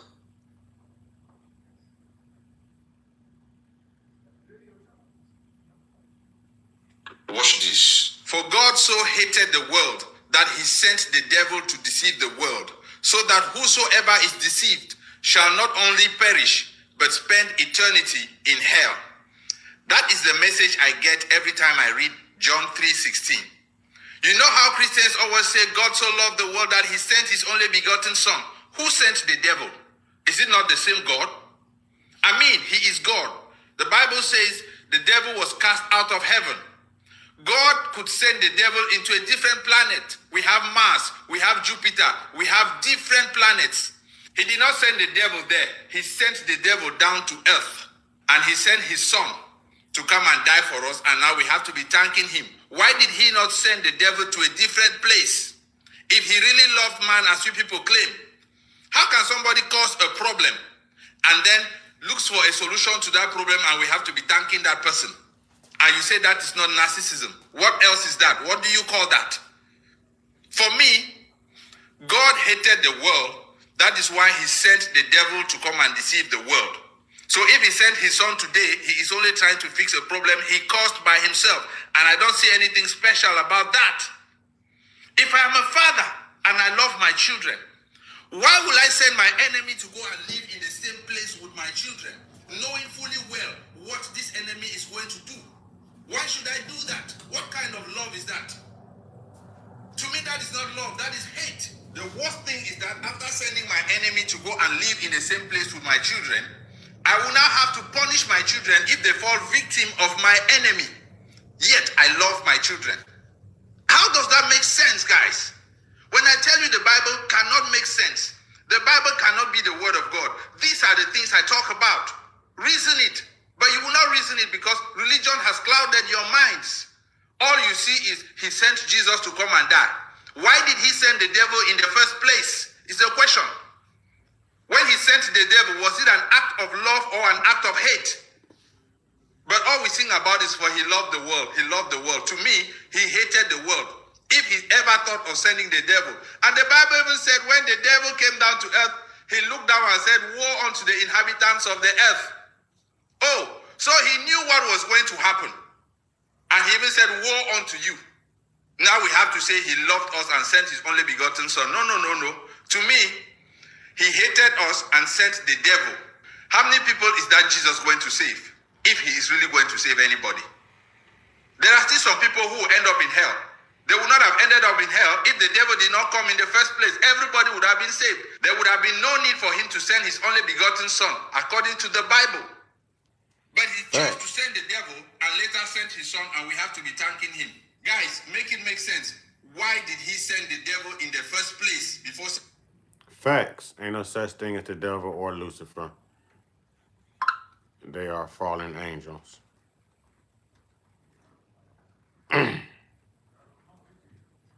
Oh, here's Tell It Like It Is Timmy, y'all. Tell it like it is Timmy. Ain't no motherfucking body came to save black people in 500 motherfucking years. Longer than that, no other race came to help us through none of this racist bullshit we done went through in this country. Why every time one of you motherfucking nationalists get in trouble, y'all want black people to come save you? No, motherfucker, you better save your motherfucking self, because you ain't never came to save us. Real motherfucking talk. Ain't no motherfucking body came to save. That's Tell It Like It. That's Tell It Timmy, boy. He gonna tell it like it is. He gonna tell it like it is. And here's something that bothered me, y'all. Did y'all hear about this story? So you tell me if you're a black man in America, you get 37 years in prison because your son got in a car accident and unalived 4 people. But white kids that shoot up schools, their parents never get arrested for it. And y'all say systemic racism don't exist? Oh my God, make it make sense, bro. So you tell me if you're a black man in America, you get 37 years in prison because your son got in a car accident and unalived 4 people. But white kids that shoot up schools, their parents never get arrested for it. Facts. Before Adam, there was Atum, the original creator of ancient Kemet. The ancients knew there was a divine order that predates the stories that we all been told. We've been conditioned to think that these biblical figures were the first. Well, they're not. This is just a remix of what was already known. Before Mary, there was Auset, divine mother who wasn't just carrying a son. She was embodying the cosmic womb. Before Jesus, there was who? Heru, one who symbolized rebirth and resurrection. They weren't new to this. They rebranded it, meant the truth, sold it as something else. For the S-O-N, there was the S-U-N, the very source of life, energy, and consciousness. Every culture and every... I tell y'all that all the time. All the time. All the time. I do stuff like this to piss people off, man. Civilization. To piss people off. Because I'm going to put the truth out there. I'm going to put it out there. Watch this, y'all. Yeah, it's definitely over for America. You guys are going to have to give us back everything. Listen to what they are teaching the first graders now, y'all. Now, they're still trying to lie to them and tell them that it's the Native Americans, but it's only a matter of time till everybody knows the truth. Listen to this. I said white people used to steal stuff. White people used to steal stuff? Yeah. When? I heard a story. Hell, they mean used to. They still do. When did they stop? The hell they mean used to. Ain't no past tense. Hell no. Past, present, and future. Still do. Keep going and going like the Energizer Bunny. Come here and tell me about it. I heard a story from school. That white people used to steal stuff? Yeah. When? And kill people. Yeah? You talking about... They be friends together. Are you talking about Thanksgiving? No. Before Thanksgiving? No. Just in general? No, I'm talking about white people used to steal stuff and kill people, but now they were friends. Friends with who? With the normal people's skin. The normal people's skin? Yeah. You mean like Native Americans? Yeah. Oh, so first the white people killed the Native Americans and they became friends with them? Yeah. That's not 100% true. White people kind of killed them and then stole all their land, and now we have America. But yeah, the part about white people stealing and killing them is that part's true. They teaching this in first grade, dude? Hey, wait, real quick, before we lose track, your focus. They're teaching you this in first grade? Yeah. Okay. Hey, that's good stuff. Did you hear what the kid said? He said the people with the normal kind of skin. And then they're still trying to push that $5 Indian Native American stuff like, y'all don't know it's us. Ain't no Native American was called Toby or Kunta Kinte. But this is crazy, y'all. This is what they're teaching kids in the first grade now? Yeah, it's over for y'all, America. You might as well give us everything back. It's going to happen regardless. You might as well start now. But let me know what you guys think about this video. The shift is here, y'all. Let's get it. Peace in. FMG, I agree. It's completely diabolical. I agree. I do agree. Completely diabolical, y'all. Now, this is one of my favorite stories. I always tell y'all we have to give the good white folks a shout out. So y'all watch this. This little white girl walks through a black neighborhood during segregation and she ends up on death row. This is quite the story, and I can't be the only one that's never heard it. So she was born in Arlington, Virginia in 1941, and when she was 10 years old, her friend dared her to walk through a black neighborhood. Now this was a serious dare because this was during the height of segregation. But she accepts. They walk through the neighborhood and she can't believe what she sees. And she doesn't understand why a group of people are being treated a certain way just because of how they look. At 18 years old, she enrolls in Duke University, but what she saw that day never left her mind, and she decided to drop out of Duke and she joined the Freedom Rides to protest segregated interstate travel. She also was involved in many sit-ins, and she was doing a sit-in in Mississippi in a whites-only waiting room. She refused to leave. She was arrested with some other protesters, and they took her to Mississippi State Prison. And death row was cleared just for these protesters. She refused bail. She did her sentence. Once she was released, she enrolled in Tougaloo College, which was a black school, making her the first white student to attend. She also became a Delta, which is a black sorority, making her the first white woman to be a part of that organization as well. She worked alongside Medgar Evers, Martin Luther King, many protests, many rallies, many sit-ins. Her life was threatened, crosses were burned on her yard, but she didn't give up the fight. Her story of activism, allyship, and bravery is so amazing to me. And after all that, she's still with us today at 84 years old. Her name is Joan Mulholland, and I want to give her the biggest shout out ever. Her story is so dope to me. This little white Let's give her a salute, y'all. neighborhood. Let's give her a salute. Salute to Joan, y'all. Salute to Joan. Salute to Joan. Real talk. Salute to Joan. See, they don't want the truth. They don't want the truth. Watch this. Christians love. All right, racists, let's talk about the truth. There is so much discourse lately about who is native and who is indigenous, and even the nerve to bring up who is the architect of soul food. And what everyone needs to understand is that black people are the earth. Black people are the only unmutated humanity. They told you humans came from Africa like it was a migration story. But that's not the truth. The truth is, Africa is the first face of the earth. And blackness is the source of all biology. Everyone else? Genetic drift, mutational echo, survival glitches adapted to ice and exile. Let's talk origins. The black woman is the womb of the world. Forget the Eve in the garden story. That was a stolen metaphor. The real Eve lives in the woman's mitochondria. And not just any women. Melanin-rich, thick-hipped, thick-lipped, and copper-toned. Elegant, poised, literally perfect, planet-rooted black women. White women don't carry the full ancestral genome. Asian, Mexican, and Native women only carry fragments. Black women carry the total code. She doesn't reproduce diversity. She births the whole species. When small African offshoot groups migrated north, they weren't evolving. They were mutating, adapting to survival, not thriving. That's where lighter skin, narrow nostrils, reduced melanin, and behavioral changes began. All signs of environmental stress, not superiority. You don't get white by evolving, you get white by forgetting the sun. And that forgetting is not advancement, it's progression.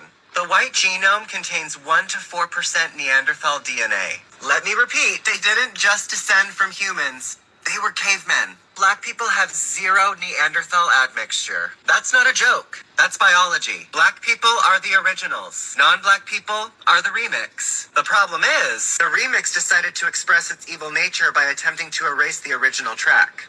Let's talk indigenous. The term indigenous was invented by settlers to decide who was native enough to be managed, named, and displaced. But indigenous is a political term, not a genetic one. And political terms can't overwrite blood memory. Being first on the continent does not make you first on the planet. However, black people being first on the planet means they are first on every continent. The black genome is Earth's source code.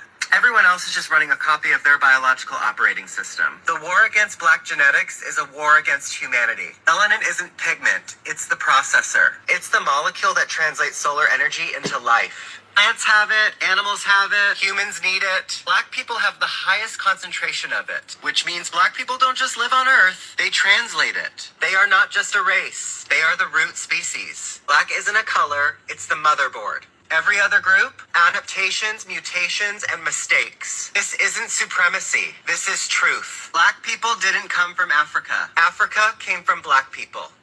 All right, racists. Let's talk about the truth. And Lala, thank you. You know it's not going to go unnoticed. Thank you for your contribution, Lala. Thank you. You know, I can go on and on with this all day. All day. Just to piss them off. You know, just to piss them off. Hell, I might as well. You curse the chosen, you're signing your own spiritual death notice. Let that marinate. Because when you curse the chosen, you're not just fighting them, you're fighting God's favor on their life. When someone is chosen, they walk with divine protection. Every attack, every lie, every attempt to destroy them becomes return to sender. You can't curse what God has already blessed. You can't block what's divinely assigned. And you certainly can't destroy destiny that has been written before time began. Are the chosen tested? You bet. They get betrayed, misunderstood, and even isolated. But every setback only elevates them higher because their pain is their training ground. When you curse the chosen, you do it at your own peril. Because you're revealing your festering envy and spiritual blindness, sowing seeds that will backfire in you. Because here's the divine law. You can't touch what God has anointed. When you understand that, you'll stop competing with them and start learning from. You curse the chosen. You're Facts, your man. own spiritual. Facts. This thing gets deeper and deeper and deeper, man. They don't want me to go there. La, you from Texas, right? Letter from Texas. I've been waiting to release this secret. Oh, I've been waiting to release this secret. Now, I know you always heard of the 13 colonies.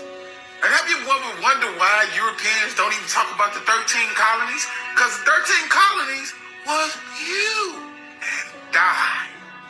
Now, before I show you the receipts, if you'd like to donate $1, I greatly appreciate it. But let's continue to the secret.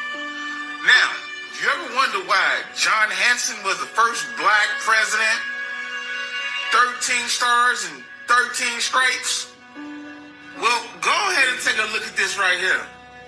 And this is coming from Texas.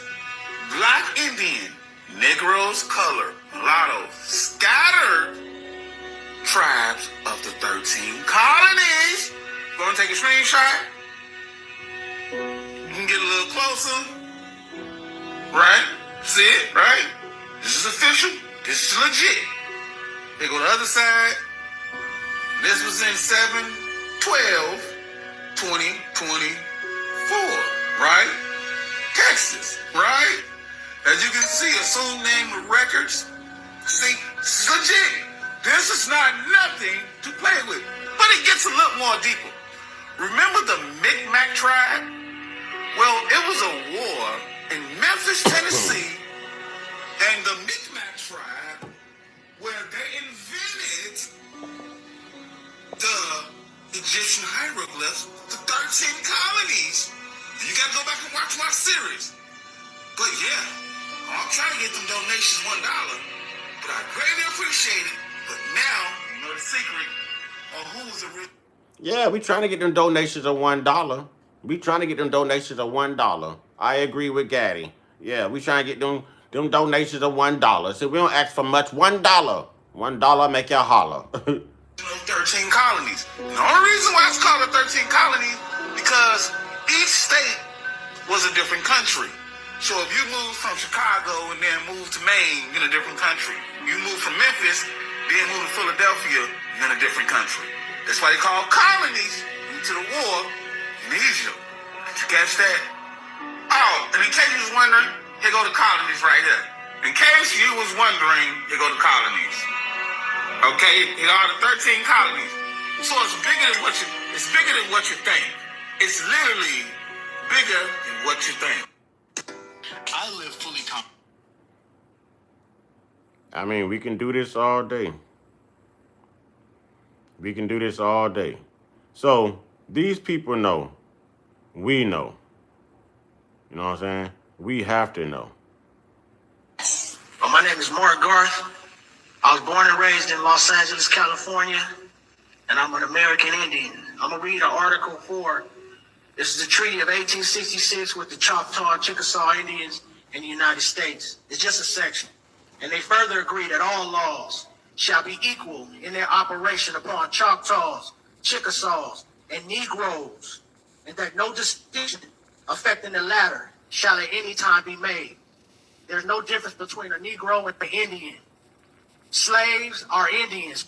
Freedmen are Indians. We're all Indians. The only definition of the word Indian means the aboriginal inhabitant of North America. There's no difference between a Negro, a colored person, a black person.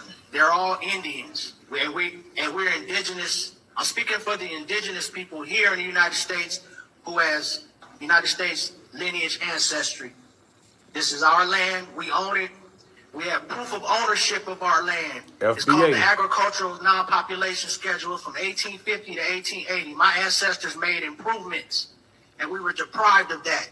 So that's part of the deprivation and the atrocities that has happened to us. We were deprived of the right to be Indians, and we were deprived of our land patents and annuities that's owed to us, pursuant to treaty obligations, not what people want to make. You know what, FMG? You have the right to call yourself what you want to call yourself, but I'm far from that. And anybody that called me that, I'm swinging. You know what I mean? That's not me. That's not me. Up or vote on. We don't care about what foreigners think. This is the law. The highest law of the land is this treaty right here and the Constitution. So what we should add to this, to what you guys are doing, it should be included with what you're doing. It's just please form a committee to where we can use the Indian treaties, because all the money is here. The allocated money is here. We can go from the date of the treaty to now and allocate the money that's owed to us, the stocks that's owed to us, as well as all annuities. We ceded this land to create the United States. Negroes, black people. So you can't have an Indian without the United States. You can't have a black person without the United States. It's one and the same. My name is Mark Garth.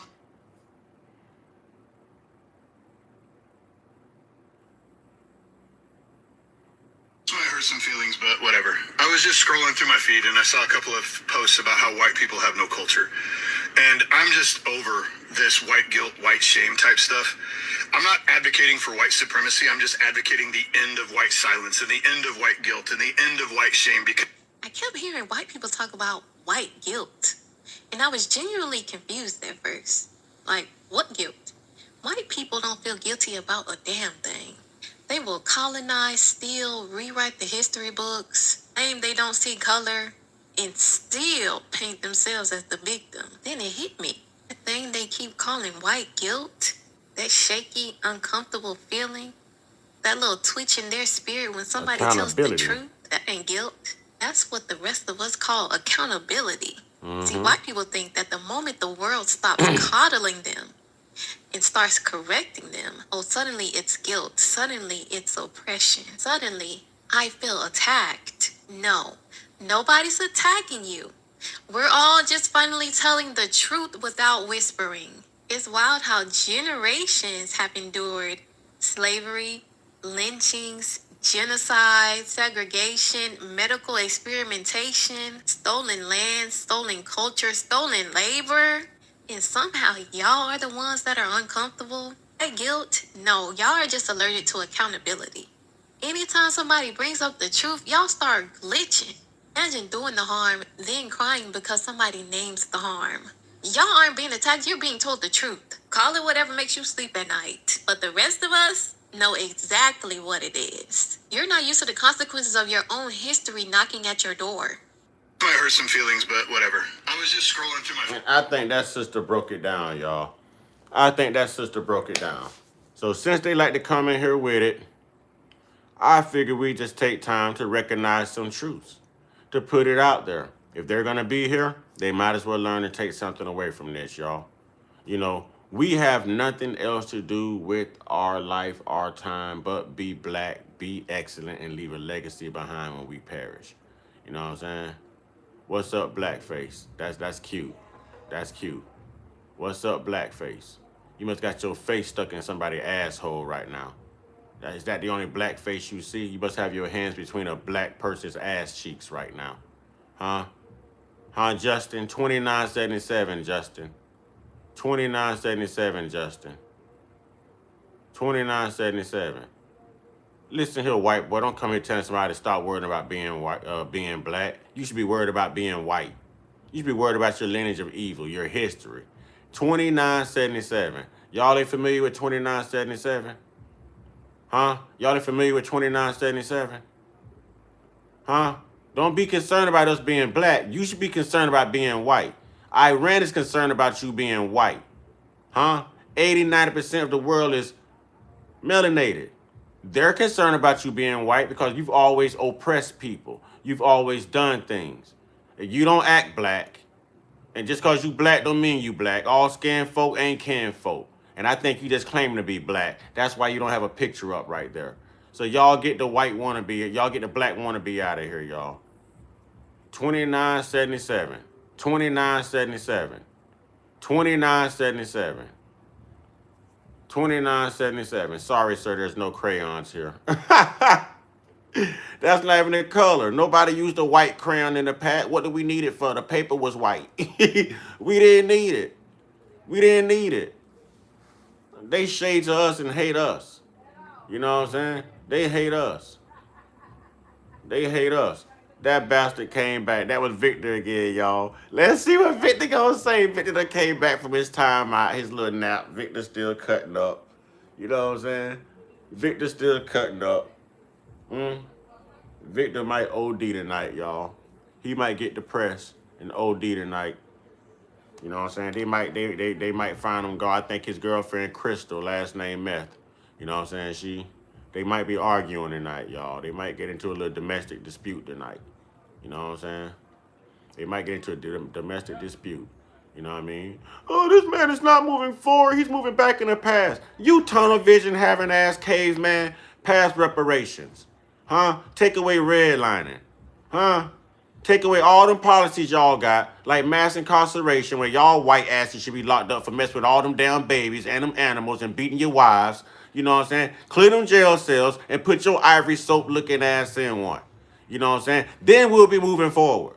Take accountability, white boy. Then we'll be moving forward. Pay them reparations, white boy. Then we'll be moving forward. Cook your meat all the way well done, white boy, the same way we cook your white ass when you come in here, and then we can move forward. Real talk. Huh? Learn how to stay in the sun without the artificial sunscreen. Get you some carbon 12 melanin, and then we can move forward. We can move forward. But until then, you know what I'm saying, go somewhere in the quiet and braid your chest hairs and act like the primate that you are. Act like the Neanderthal that you are. Go drag your knuckles on the concrete. You know what I'm saying? That's all you're good for. I don't care about your questions. You're obsolete. You mean nothing. You're a waste. You're a science project, a lab experiment. Huh? It means nothing. I'm giving you truths. Everything I just said is the truth. Neanderthals come with a primate gene. You also come with that canine gene, and you look like you may be wet right now, so I know you're not smelling your best. You know, go dry off, change your clothes, and definitely dry your hair soon. You know what I'm saying? Dry your hair soon. You're a Neanderthal. Don't forget to get that lice check, okay? Don't forget to get that lice check. You get mad. See, that's black privilege right there. That's black excellence. We walk past y'all ass in the lights line. We're like, see you later. Y'all end up getting doggone parasites combed out of your head, man. You know what I'm saying?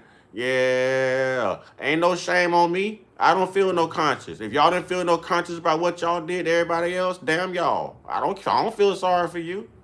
I don't feel sorry. And I'm not trying to be nice. I'm trying to be black till I die. Guess what? You're going to be black when you die. Is that why y'all get buried in 3 days? I just want to know. Is that why y'all get buried in 3 days? I just want to know. Is that why y'all get buried in 3 days? Because you don't want your people to see you black, but you try all your life to be black? Is that why y'all get buried in like 3 days? Is that what it is? Is that what it is? Victor, that's got to be what it is, Victor. Victor, why y'all don't like to use deodorant, Victor?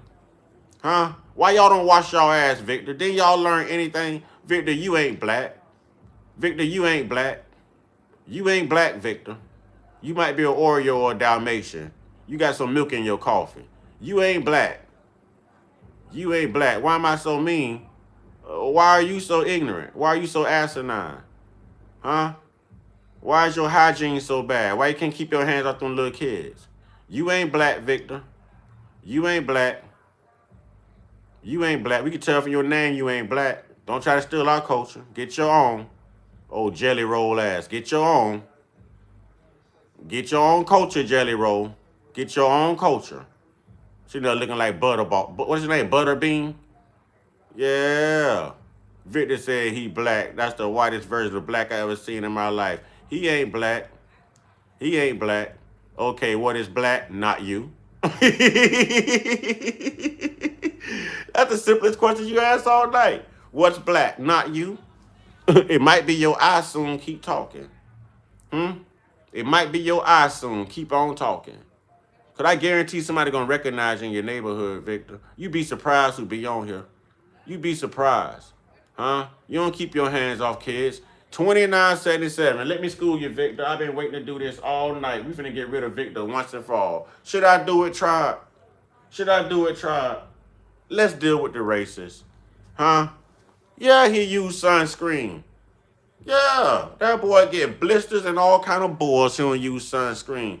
You know he used sunscreen. That boy using black Sharpies trying to get some melanin. That boy using Sharpies and charcoal. You know what I'm saying? Trying to get some melanin. That's what that boy doing.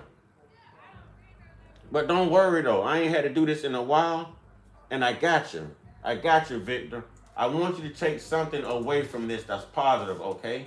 Just know that the original people, the superior people, the melanated people, the indigenous people, we trying to teach your conniving ass something. You know what I'm saying? So you low IQ having degenerate, listen. Listen, low IQ degenerate. We got something for you, okay? We know y'all don't like the truth. Booking.com has stays, but you gonna get the truth. You know what I'm saying? Them black people need to be whooping your ass for what you saying. And you know what? Tell the black people you live with to come to join this channel right here. Tell them to get on my live stream right here so they can see all the racist comments that your bigot ass is making so you can get drugged. You know what I'm saying? Them ain't black people. There might be black Cubans. There might be black Mexicans. It might be black Labradors. It ain't black people. You might have black roaches, black rats. It ain't black people. You might have black stains on your carpet, black shit stains in your drawers, but it ain't black people, homie. It ain't black people. Oh, you gonna get me started here shortly. You gonna get me started here shortly. Anyone, imagine you're a musical-obsessed couple. You book a dazzling hotel in the Big Apple, 5 stars, with a balcony for your big solo. If Broadway buffs can find their perfect stay, anyone can. Booking.com, booking.yeah. So as black... Victor, I thought you said you weren't going to go nowhere, Victor. Victor, I thought you weren't going to go nowhere, though, Victor. Victor, didn't you tell us you weren't going to go nowhere? If you weren't going to go nowhere, why the hell you just not getting back? Hey,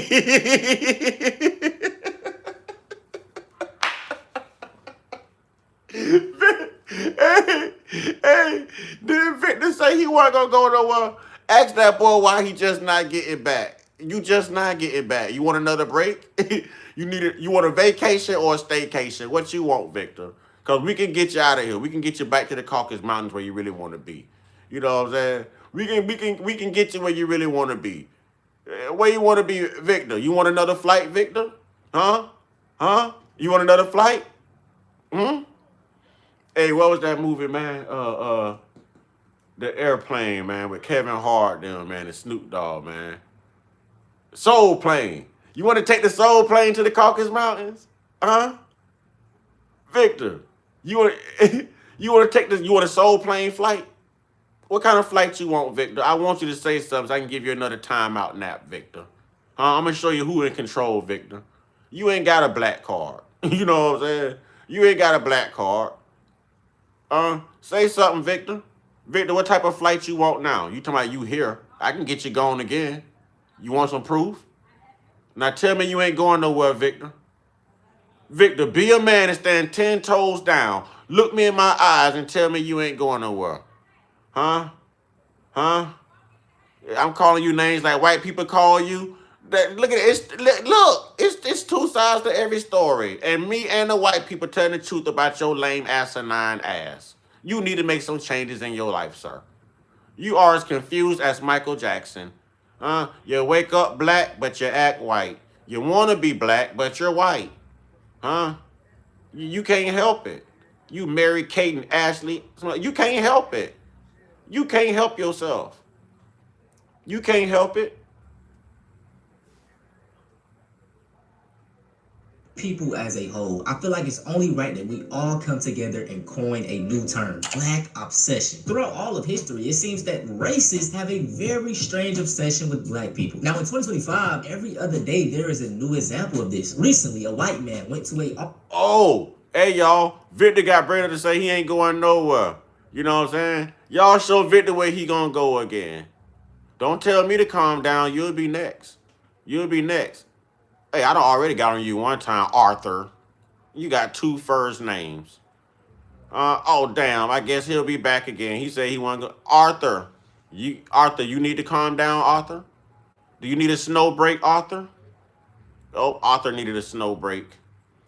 Arthur needed a snow break. He needed a Caucasus Mountains checkpoint. All-black barbershop to discuss his black fatigue. I did a video on my second channel already breaking down all of the false statistics and fallacies, but I will say this. He walked out of that barbershop alive. He did not get kirked. And it's just so strange because these white conservatives walk around like white people shit do not stink. And I'll say this all the time. There is nothing wrong with bringing up the problems in the black community, but also sweep under your own porch first. White America has greater problems than black fatigue. White men only make up about 29% of the population, but guess what? They account for 75% of incest perpetrators, 65% of prostitution johns, 65% of pedos, 60% of kidnappers, 60% of rapists, 77% of child you-know-what arrests, and are half of the mass shooters. So my thing is, you can talk about black problems, but address your own people's problems first. That's my... They don't know how to do that. They don't know how to do that. They don't know how to do that. Y'all, what else you want to say? What else you want to say? Lineage of evil. Y'all really need to learn how to shut the hell up. You really need to learn how to stay in your lane. Keep your thin little lips closed. Y'all talk too much out of them thin little lips. You know what I'm saying? Can't even pronounce your words right because you got the thin lip syndrome. Lips look like this. Thin lip syndrome. Around here trying to talk some own up to what you do. Y'all around here talking about black on black crime. Look at all that white on white crime. Look at all that white on the Chihuahua crime. White on your own churn crime. Huh? White on a public school. White on a public supermarket. White on a church. You know what I'm saying? Black churches, white churches. White out your little LGBTQ clubs. All the white crime. Y'all ain't talking about that. Colonization.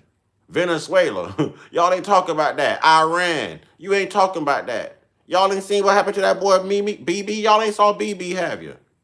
Have y'all saw BB? I told y'all not to mess with them Muslims, didn't I? Huh? All y'all trash talking white people need to be afraid right now. You know what I'm saying? All y'all need to be afraid right now because they're not coming for us. And y'all have a very distorted history. A very distorted history.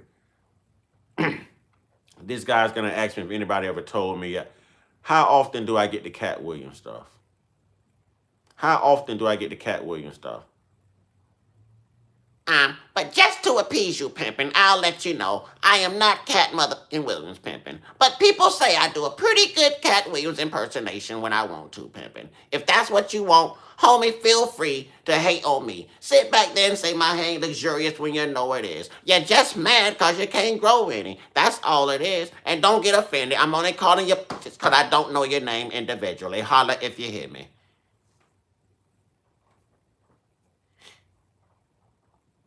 And like I say all the time, this is exactly what Charlie Kirk did. So black people make up 13% of the American population. Why do they commit 55% of all the, or 13% of the population, and they commit 58% of all the murder? Number one cause of... See, now, free my grandma, you speaking my language. Free my grandma, say, send that cash out for support. Send that cash out. Y'all got me sitting here doing my Cat Williams impressions for free. You know what I'm saying? For free. Send the money. Time is money, pimpin'. Time is mother-in' money, pimpin'. Time is money. Listen, don't come here to tell your president to calm down. Huh? Y'all calm down on them Epstein files. Huh? Calm down putting your penises in your pet chihuahuas. Huh? Calm down on your children. Y'all calm down. All white people need to practice what you preach. Calm down. Maybe we'll still be a part of NATO. Maybe Iran wouldn't be tearing your butt up. Maybe Bibi Netanyahu will still be alive. Maybe your president will be pissing his scared ass, raskin ass pants right now if y'all learn how to calm down. Y'all should have calmed down over 400 years ago. But you didn't, so don't tell us to calm down now. No, y'all started this. Thank you, Lala, but you know I'm only going to go harder like your name. You know what I'm saying? Thank you, Lala. Let's put Lala in the chat, y'all. Let's put Lala in the chat. They come here talking about calm down. When have y'all ever calmed down? Calm your laws down. Damn it. Calm your skin down. Huh? Calm the lies down. Calm the whitewashing down. Huh? Calm all the graping down. Calm all that down. Then talk to us. Then talk to us. That's what you do. Y'all get mad when y'all hear the truth. So, you know what? Y'all can hear the truth again. On porch first, white America has greater problems than black fatigue. White men only make up about 29% of the population, but guess what? They account for 75% of incest perpetrators, 65% of prostitution johns, 65% of pedos, 60% of kidnappers, 60% of rapists, 77% of child you-know-what arrests, and are half of the mass shooters. And they only 29% of their population. How they 70-some% of all S crimes in America? And want to come in here and talk. Man, if y'all don't shut up, man. If y'all don't shut that up, man. Y'all children and pets got to walk around in chastity belts around y'all perverted asses. What you mean? They get up in the morning putting their chastity belts on. They got master locks, bolt locks, chains wrapped around. You ain't graping nobody today. You ain't graping nobody today. But y'all kids got to wake up and put on the full armor. The full armor, boy. That Ephesians 6:10 armor, boy. Yeah. When I come in here talking all that noise, man. If y'all don't shut y'all hairy asses up and go somewhere, knuckle dragging asses. Thing is, you can talk about black problems, but address your own people's problems first. That's my thing. And like I say all the time, this is exactly what Charlie Kirk did. The black... They ain't got nothing to say now. They ain't got nothing to say now. They ain't got nothing to say. I'm ready to cook now. I'm ready to cook now. Pork roast, I'm ready to cook now. Let's go. Let's go. Who else want it? Who else want it? Where's the where's the little cowboy, man? Where's the little cowboy that took his horse to Old Town Road? Where he at? Where's the one that said calm down? Huh? Oh, he probably done found Lil Nas X. He done found what he really wanted. He done found what he really wanted. But you don't want these problems. I promise you don't want these problems. I promise. You don't want these problems. Calm down. Calm down. Calm down. Man, you don't get out of here so well, man.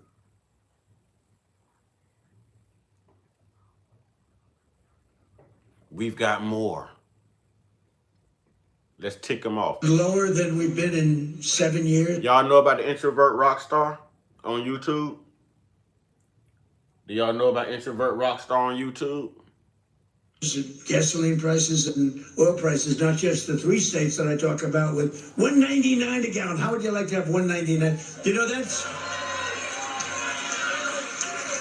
that's the equivalent of a very major tax cut. Welcome back. Now, that was President Trump in Pennsylvania back in December, touting low energy and gas prices. Today, the average price for a gallon of gas in Pennsylvania is $3.76, according to AAA. That's high. Shoot, boy, it's $3.97 here. $3.97 here. $3.97 here. Higher than last week, and it's up more than 60 cents from a month ago. NBC News senior national politics reporter John Allen has been speaking with Pennsylvania voters. He's been out kind of on a road trip here in Millersburg, about 25 miles north of Harrisburg. He joins me now. And John, I understand you're sort of in a Trump supportive part of Pennsylvania. And there's... Where the vampires went, y'all? It's dark outside. The sun ain't up no more. Where the vampires? Where the vampires? They must be somewhere putting on their hoodies and their cone hats. They getting their swastika flags ready. Where them vampires at? Where they went? Where they went? There are a lot of those in Pennsylvania. What are you hearing about how people there are feeling about gas prices, and are they factoring that in and how they view the war in Iran? If you could say something to President Trump and he was going to hear you right now, what would it be? Turn yourself into Iran. If President Trump could hear anything from me right now, I bet you won't go to Iran. Oh, they still in timeout? Oh, okay. All right. All right. A worthless pile of... And you voted for him how many times? 3 times. That was my bad. Apparently, I'm an idiot. Are you displeased with the war in Iran? Yes, it's not our war. We should not be sending our soldiers over there to get harmed when it's not about us. It's about them. Like, why are we sticking our noses where we don't belong? Why do you think gas prices going up? War. That's all I know. Are you pleased with us being... How do you get a 400-year head start? You still look like this, probably singing outside a black club trying to get in, a.k.a. Sinners. I love it. I caught it as soon as you said it. I caught it as soon as you said it. Out there hopping around. Remember, y'all, them vampires got to ask permission to come in your house, y'all. Don't ever get them vampires permission to come in y'all house. And did y'all notice? I can never remember the black lady name in that, the role she played, but the voodoo lady. Do y'all notice, you know what I'm saying? Yeah, preacher boy Sammy might have been a preacher's son, but it was that voodoo that saved their ass. Y'all realize that, right? When Stacks broke that door down and the door fell on top of Sammy, if she wasn't there with that garlic water, oh, it would have been on and popping. You know what I mean? It would have been on and popping, man. Return to your roots. Return to your roots. That's all I'm telling you. Yeah, that Christianity didn't work for all them believers. But I'll tell you, that garlic down sure worked. I'm telling you, that voodoo down sure worked. I'm trying to tell y'all something. And they mentioned the Choctaws at the beginning of that movie. They referenced the Choctaws at the beginning of that movie. Oh, yeah, that movie was telling you something. That movie was telling you something, man. In Iran? Not really. No, there should be no war. What do you think about President Trump? How's he doing? No comment. Did you vote? I did vote for him. And y'all already know on this channel, we hold racist, Caucasian people accountable. Because if we don't, who will? And if you don't like it, get to stepping. Because it ain't gonna stop. Check this out. Some MAGA supporters are mad at Trump because they feel some of his recent decisions go against what he promised. But the biggest anger is from supporters who backed him to avoid new wars, but now feel he's moving in a different direction. Make that make sense. And in the words of Kanye West, If y'all want your comments read, I do read comments if they're attached to a super chat or a cash app or stuff like that. I'm seeing great comments, but you know, I'm not gonna sit here and keep beating myself.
Gotcha. Gotcha. Caucasian people, why y'all keep falling for the same propagandas over and over and over again? And look, I blame y'all for everything that's going on right now. And tell me this, when is America supposed to be great again, you big dummies? But before I spaz out in this video, I noticed something. I don't see them MAGA hats like I used to. Run the tape. Needs to go. Like, I really believe that he needs to be impeached under the Democrats, and I don't even want him to be removed from office because I don't want Vance to become president either. I want Vance to burn down with all of it, but it just needs to be shut down. This guy is totally insane. It's becoming more apparent all the time. We'll actually talk a little bit about that in a moment, and I'm done. I'm fully done with it. Whatever warm feelings I had toward President Trump are dead. Boy, if Nick Fuentes is talking against Trump and MAGA, boy, if racist, white supremacist, conservative grifter Nick Fuentes, the virgin himself, if he has come to the side of truth-telling, boy, you know white people in trouble in this country. You know it. Gone after the past 3 weeks. All these years, everything that we've been through, all the fighting, 10 years, and whatever shred of charity I had or goodwill towards this movement, or people say there's still a piece of my heart that's invested in this, it's done. It's done after all this, obviously. And you already know what I say, make sense. And in the words of Matumbo, no. Y'all wanted this. Y'all asked for this. Now look at y'all. See, as Black Americans, we already know we cannot trust this system. We already know we cannot trust these politicians, bro. Hell, we even looking at the Democratic Party sideways now. Yeah. Tell me I'm lying. So look, to the racist Caucasian people, stop complaining, bro. Y'all asked for this, and you gotta be careful what you ask for. But guess what? They not the only ones. Check this out. A lot of Latino MAGA supporters are mad because they voted believing in the American dream. Stability, lower costs, stronger jobs, and a country that felt under control. So when the government shuts down twice and the same political chaos keeps happening, it feels like they were promised order but got dysfunction instead. Make that make sense. And in the words of Kanye West again, bro. Gotcha. Gotcha. See, Latinos for Trump. I blame y'all too, bro. Y'all wanted this. Y'all asked for this. Up there, following up behind racist Caucasian people. Now look at you. Your family members are getting deported. Your kids have to fight in a pointless war. All y'all job sites, all y'all work sites are getting, you know what? I don't give a damn. Run the tape again. I did vote for Mr. Trump. Deporting the criminals is a great policy. Foundations are poured, ready to go, and we can't even start the construction on them. But we voted for the American dream, and unfortunately, right now, we're not seeing that. For months, federal agents have been sweeping up workers at construction sites in South Texas. ICE has raided us anywhere between 10 to 15 times throughout different subdivisions. Now, work sites across the Rio Grande Valley have ground to a halt. And that's got some Trump supporters in this midterm battleground changing their minds. These people would just show up to our job sites with no warrants, taking all our workers, even the workers with proper documentation. Many who work in the construction industry here told us they largely rely on immigrant workers, some of whom are undocumented. DHS did not respond to the Times request for comment, but in a previous statement, it said these raids protect the nation's workforce. Fools, you should have hired Americans, fools. You should have hired Americans. That's all I'm saying. They should have hired Americans. It was arbitrary. Oh, look, Lala is the only... Lala, thank you for having my back tonight. If it wasn't for you, Lala, I have a broke, dry life. You know what I'm saying? I have to write the president of YouTube for reparations if it wasn't for you, Lala. Thank you, Lala, for the $5 super chat. Thank you. Thank you, Lala. I appreciate that. Thank you. Thank you. See, that's what unity and love looks like right there, man. And that's why I'm going to always go hard for Lala. I get emails from Lala on information that I need to help me with the shows. She gives me different perspectives on things. Like, if I have a bad live or something goes wrong, that email is coming in from Lala. You know what I'm saying? So, Lala, understand, it's love. I appreciate you. I appreciate you. Y'all know we got to put Lala's name in the chat. We've been putting her name in the chat all night. She's the only one contributing. You know, she's the only one contributing. Well, I give you send me a super chat and I give you a hell of a Cat Williams impression if you think I'm Cat Williams. Damn it, I'm going to sell my talent tonight. If you think I'm Cat Williams, if I look like Cat Williams, send a super chat and I give you a hell of a Cat Williams impression. Thank you, Lala. Thank you so much. Thank you so much. Thank you so much. I've supported Mr. Trump in every election that he's been a part of. We just never thought that this would come and affect us in the construction industry, but most importantly, affect our economy here in South Texas. We are seeing a reduction. Man, look, and the crazy part is the Democratic Party, man. They tried to replace Black Americans with illegal immigrants, bro. They played in our faces. I know y'all remember. They played in our faces, man. Meanwhile, our people in California, our people in Chicago, our people in New York City, they still fighting for what this country owes us today, bro. We still fighting for that. And ain't nobody helping us. Ain't nobody speaking on our behalf. Ain't nobody in these reparation meetings speaking. And brothers and sisters, don't forget to hit the membership button. Money Mike, I thought you would remember. Normally your name would be showing up in green. Thank you for understanding, Lala. Thank you for understanding. Money Mike, I could have swore you was my first member. Your name was showing up in green. What is that you, Money Mike? For us, man. Matter of fact, they trying to take our money.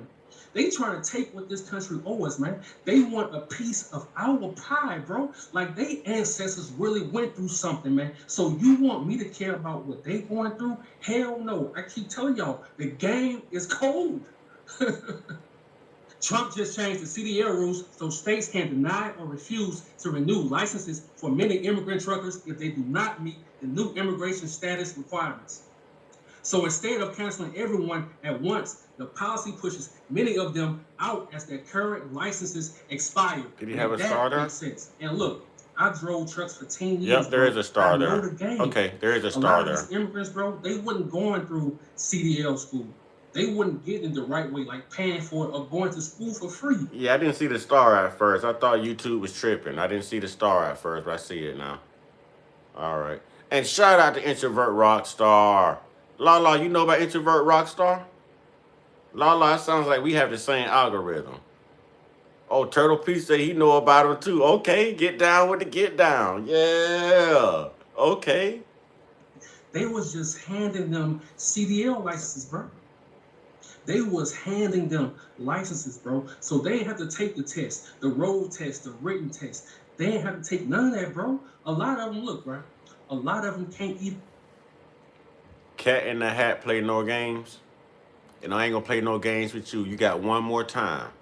And I'm gonna read you your rights. I'm gonna bring you all the fire you want. More fire. You got one more time. You know my damn name. Call me out of my name one more time, and you're going to look like one of them vampires off of the Sinners movie. One more time.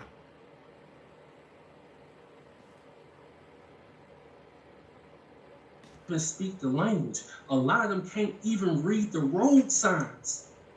A lot of the truck drivers, a lot of the trucking accidents was caused by immigrants, bro. Go through your research. And if you're a truck driver, if you know, you know. They cause most of the accidents, bro. I know, bro. I used to park my truck, man. I came back to my truck one time. Somebody hit my truck. We pull up the cameras. Guess who it was? And I told you, I don't have no hatred for nobody. But these people couldn't even read the signs, bro. And they were still making money in this country driving trucks. Yeah, Lala, you sound like a jack of all trades. You sound like a jack of all trades. More fire. Your baby diaper sniffing ass. Really more fire? Huh? Y'all better get him out of here because he working on it. He working on it. Causing accidents. Ruining families, bro. Hitting people from the back in that truck, man. Go do your research, man, with all the accidents of these truck drivers, man. Most of the time, it's an immigrant, bro, because they can't read the signs.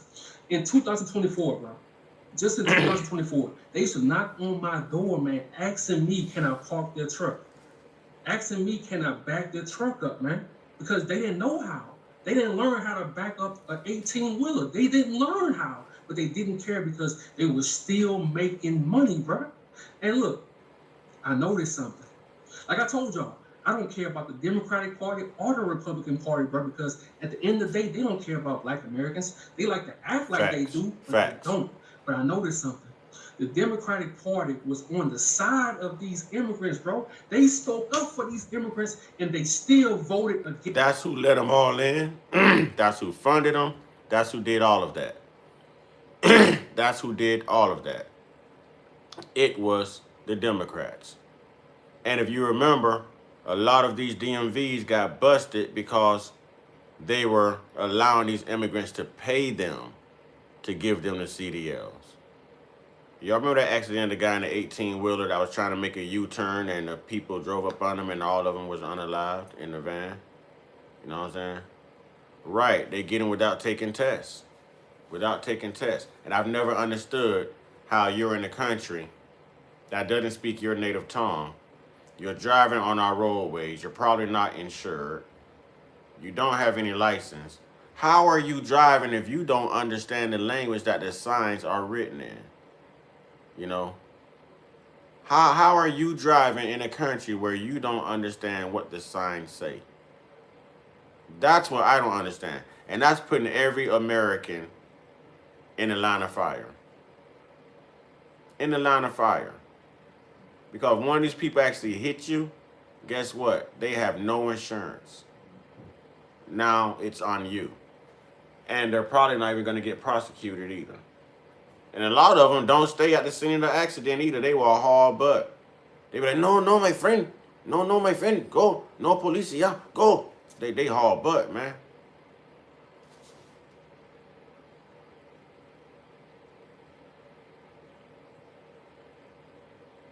Hey, you ain't got only don't vote all immigrants out of office.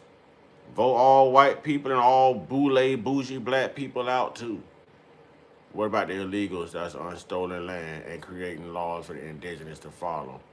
Yeah, they need to go too. They need to go too. This is our land.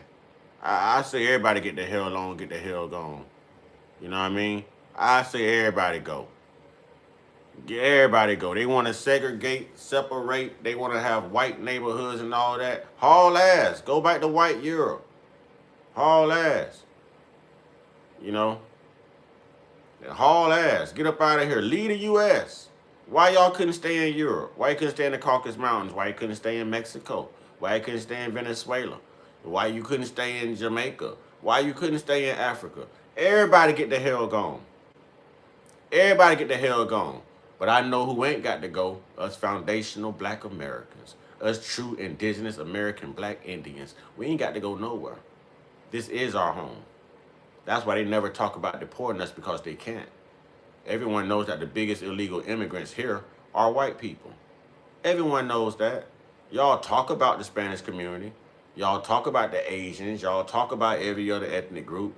You know what I mean? But real talk, y'all are the biggest illegal immigrants here.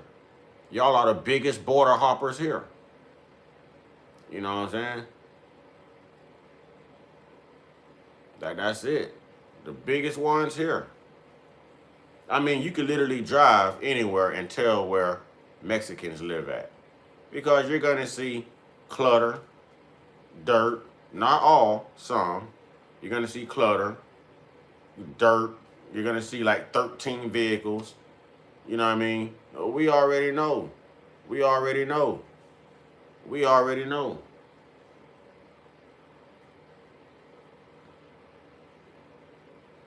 It's their own interest, you big dummies.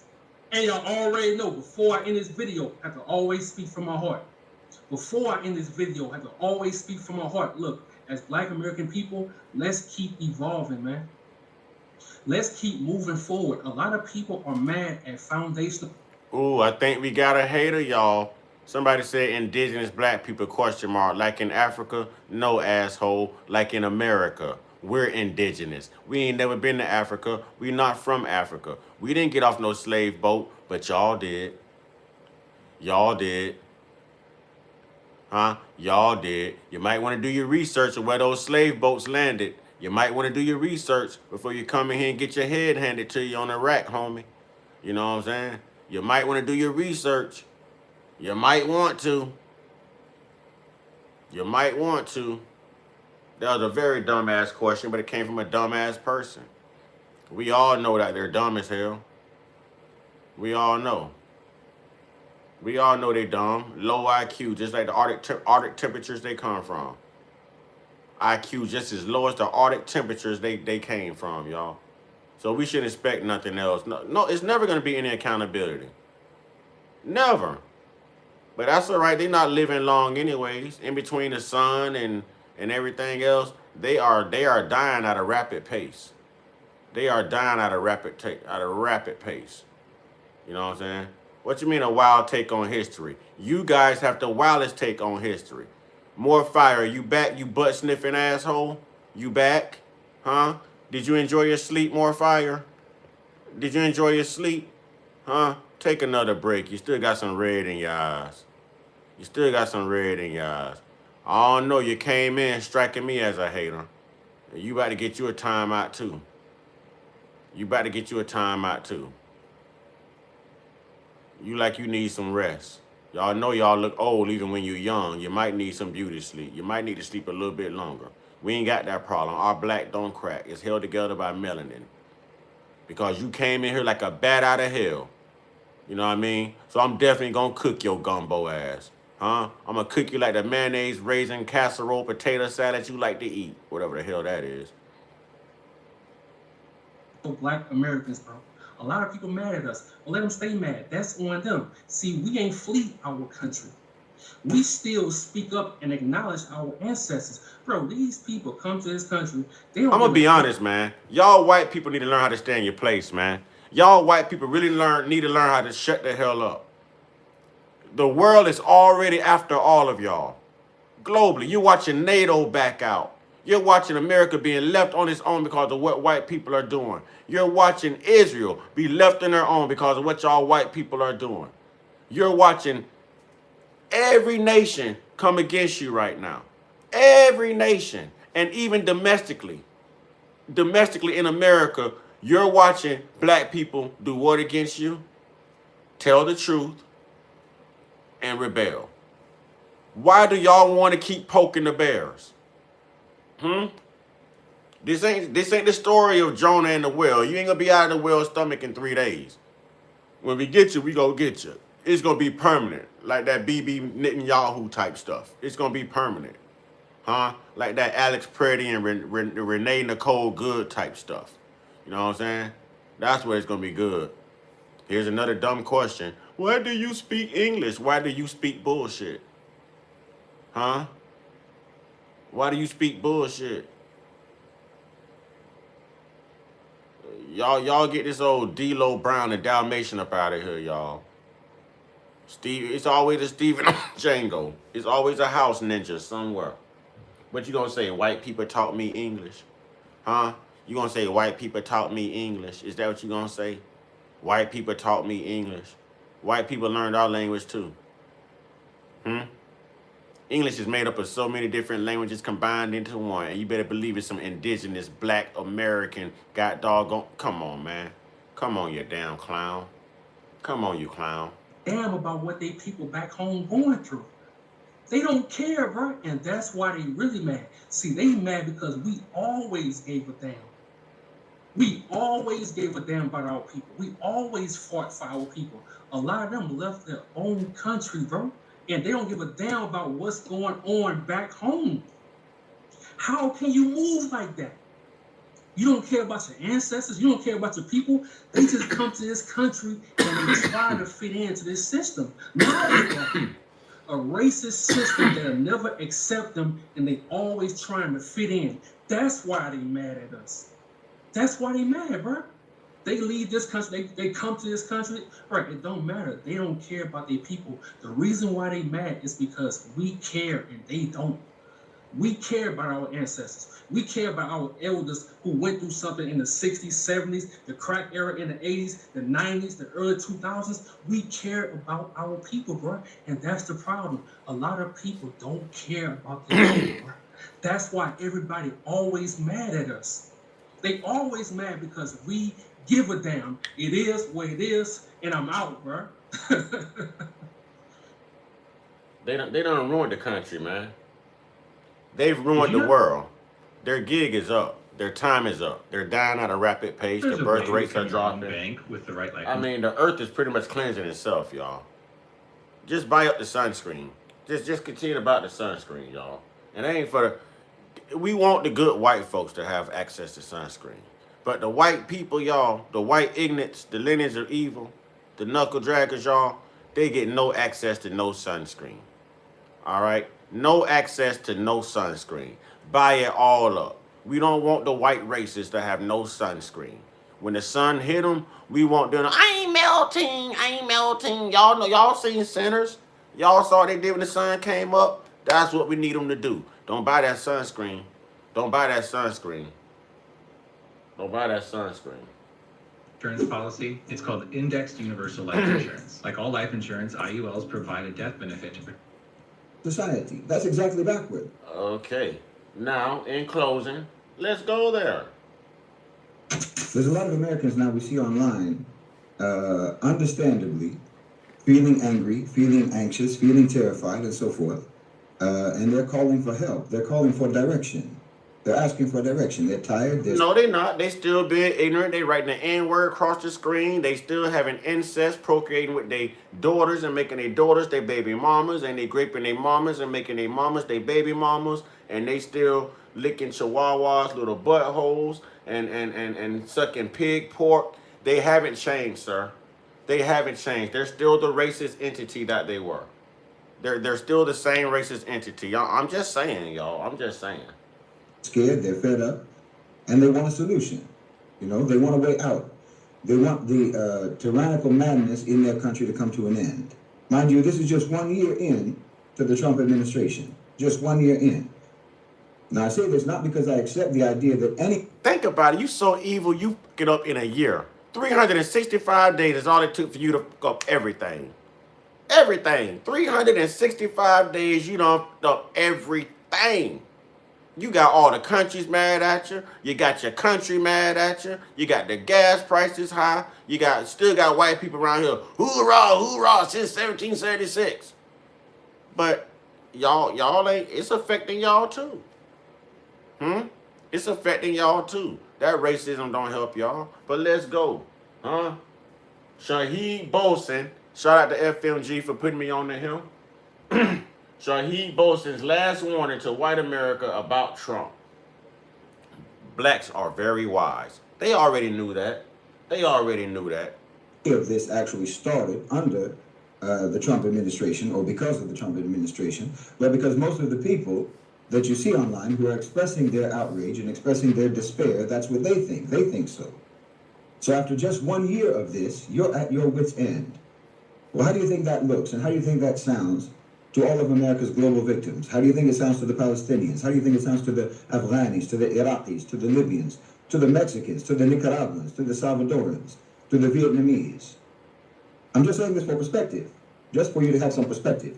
What you inflicted on people all around the world was far worse, far more violent, far more intense, and you did it for far longer.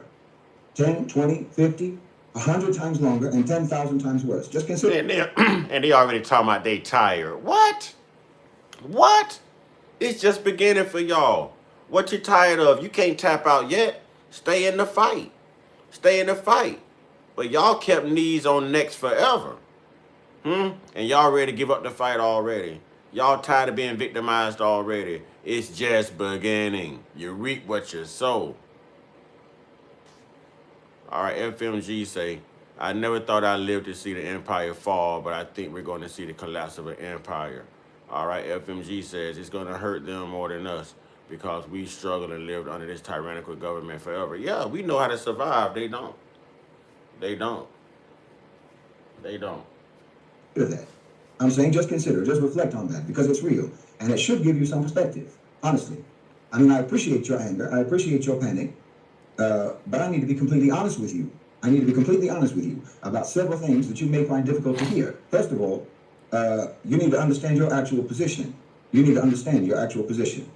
You're not suffering from a broken system. You're living under your system, operating perfectly normally, completely normally. What you're experiencing is not a deviation from so-called American democracy.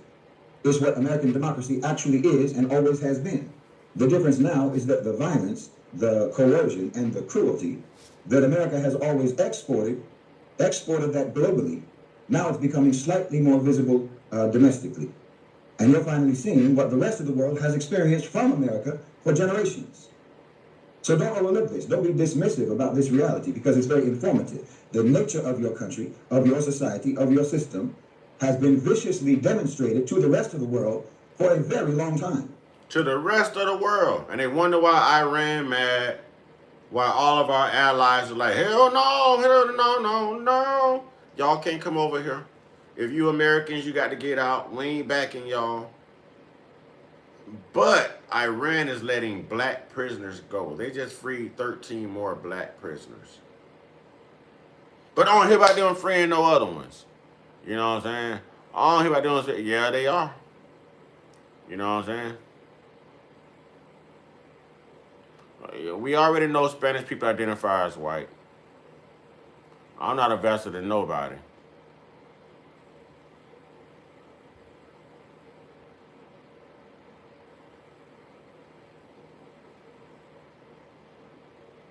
No. We got that beat. Kelly, I don't know what you're talking about, Kelly. You know what I'm saying? Not sure what you're talking about, Kelly. Not sure what you're talking about, Kelly. Kelly, you all right? You rambling like Donald Trump be rambling. You all right? You all right, Kelly? Because ain't nobody got nothing on black, homie. We was here first.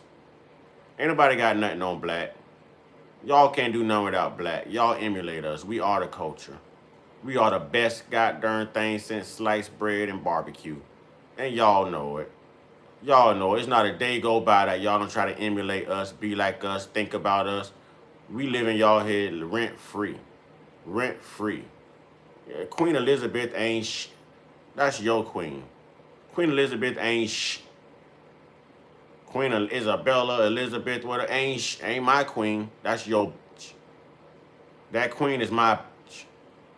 Yeah, Kelly tripping hard. Kelly tripping hard, but that's what they do. After they visit crystal meth and Fetty Wap, that's what they do, y'all. Them needles drive them crazy. Them needles drive them crazy. Oh, she rules you. Oh, from 1492. But what you're not saying is from 711 to 1492, the Moors did what? They saved Europe, dummy. You just talked yourself in a hole. You talking about Queen Isabella in 1492. That was the Moors from 711 to 1492. The fall of Europe, the fall of Rome. Who saved them, dummy? Who saved them? Queen Isabella wasn't Huh? The Islamic, Afrocentric black Moors had to step in and do that. Y'all ain't never did anything that actually paid off. I was wondering how long you was gonna let yourself actually talk yourself in a hole. Victor's back. Hi, Victor. Hi, Victor. Hi, Victor. Are you still sensitive, Victor? Are you gonna stay in a child's place now, Victor? Victor, you want another vacation? Because it'll be a staycation this time, Victor. You're setting a record. The most timeouts in a live stream. You're setting a record, Victor. You wanna make the Hall of Fame? Huh? Yes, the fatigue is real. The fatigue is real. White fatigue is real. Just like your black obsession. White fatigue is real. Victor, you need another break? You gonna stay in your lane, Victor? Have you learned anything, Victor? Have you learned anything, Victor?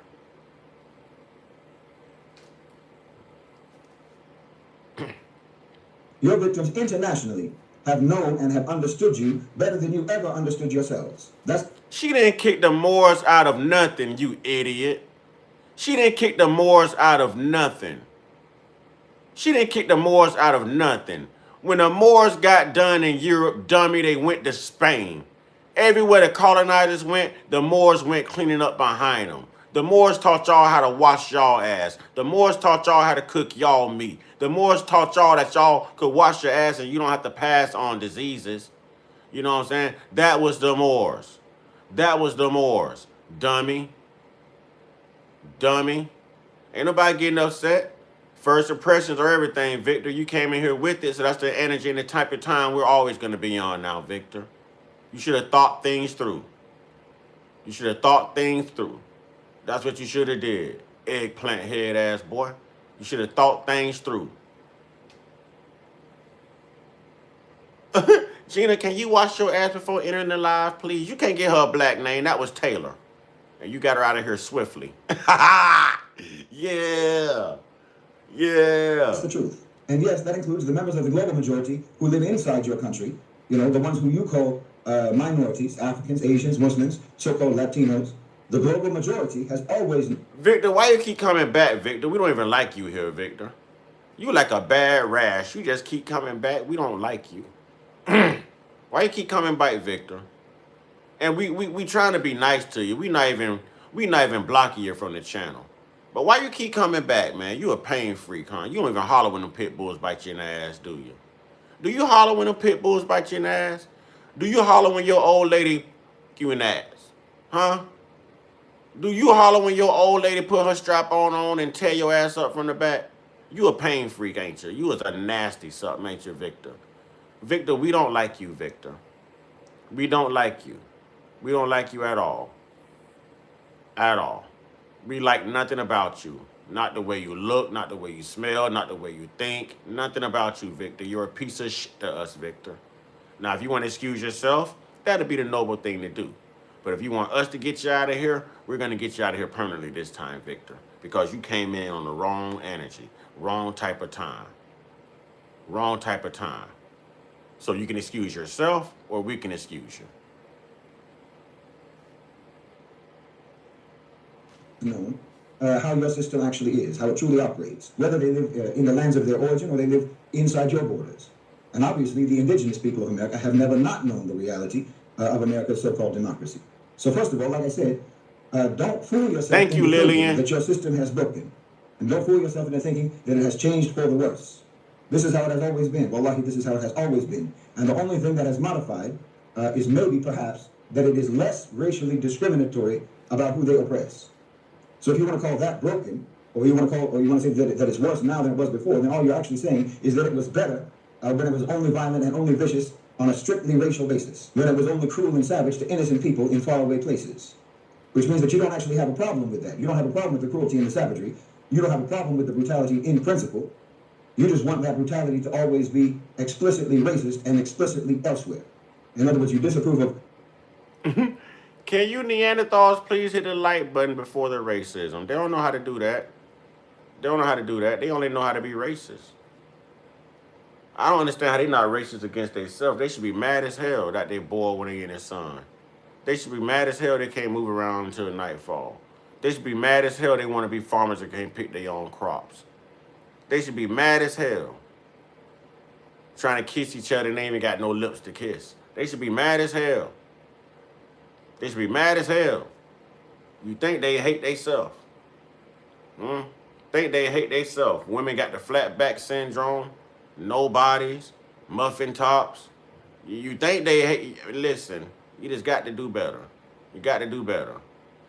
Got to do better. You think by now they hate themselves. But they don't get tired. They racism don't get tired. So our racial observations don't get tired either, y'all.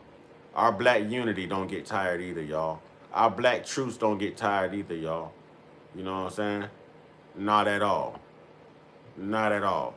But make no mistake about it, though. We rock with the good folks, good white folks, good Spanish folks.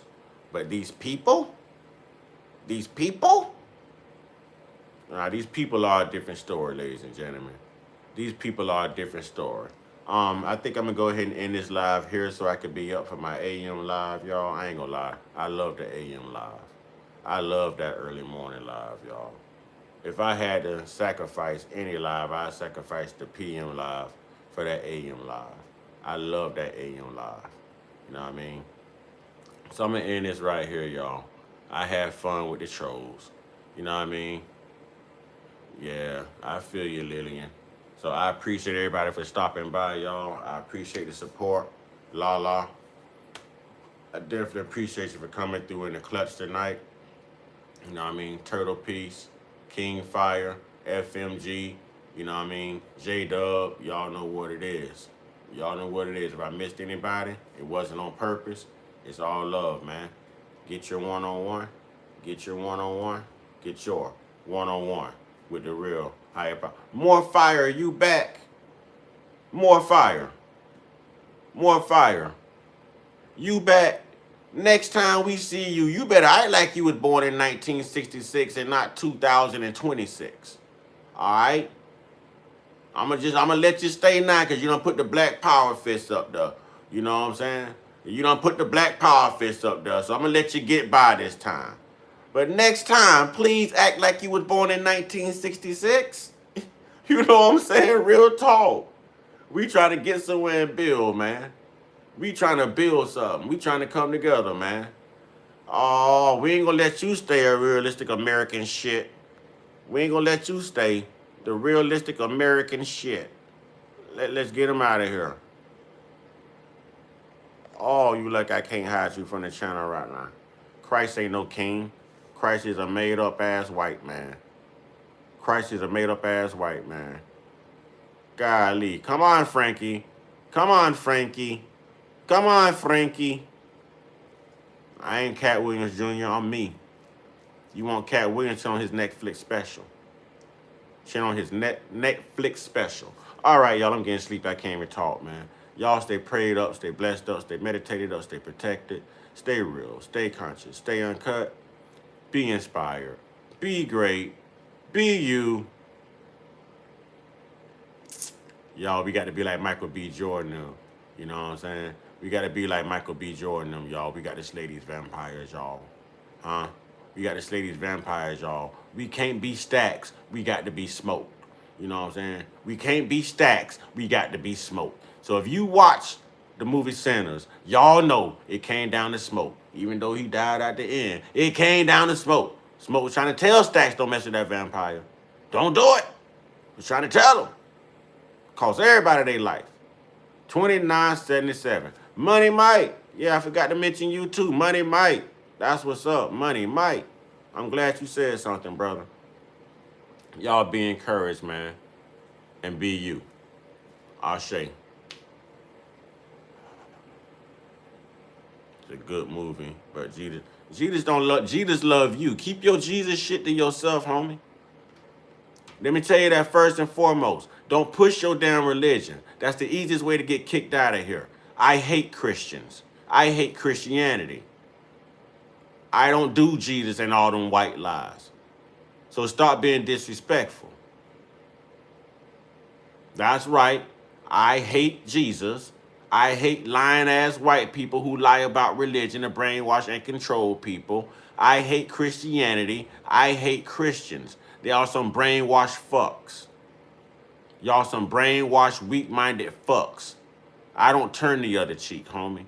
You turn the other cheek. And then when you run out of cheeks up here, I guess you're going to bend over and let them fuck you too. You know what I'm saying? Ah, shade.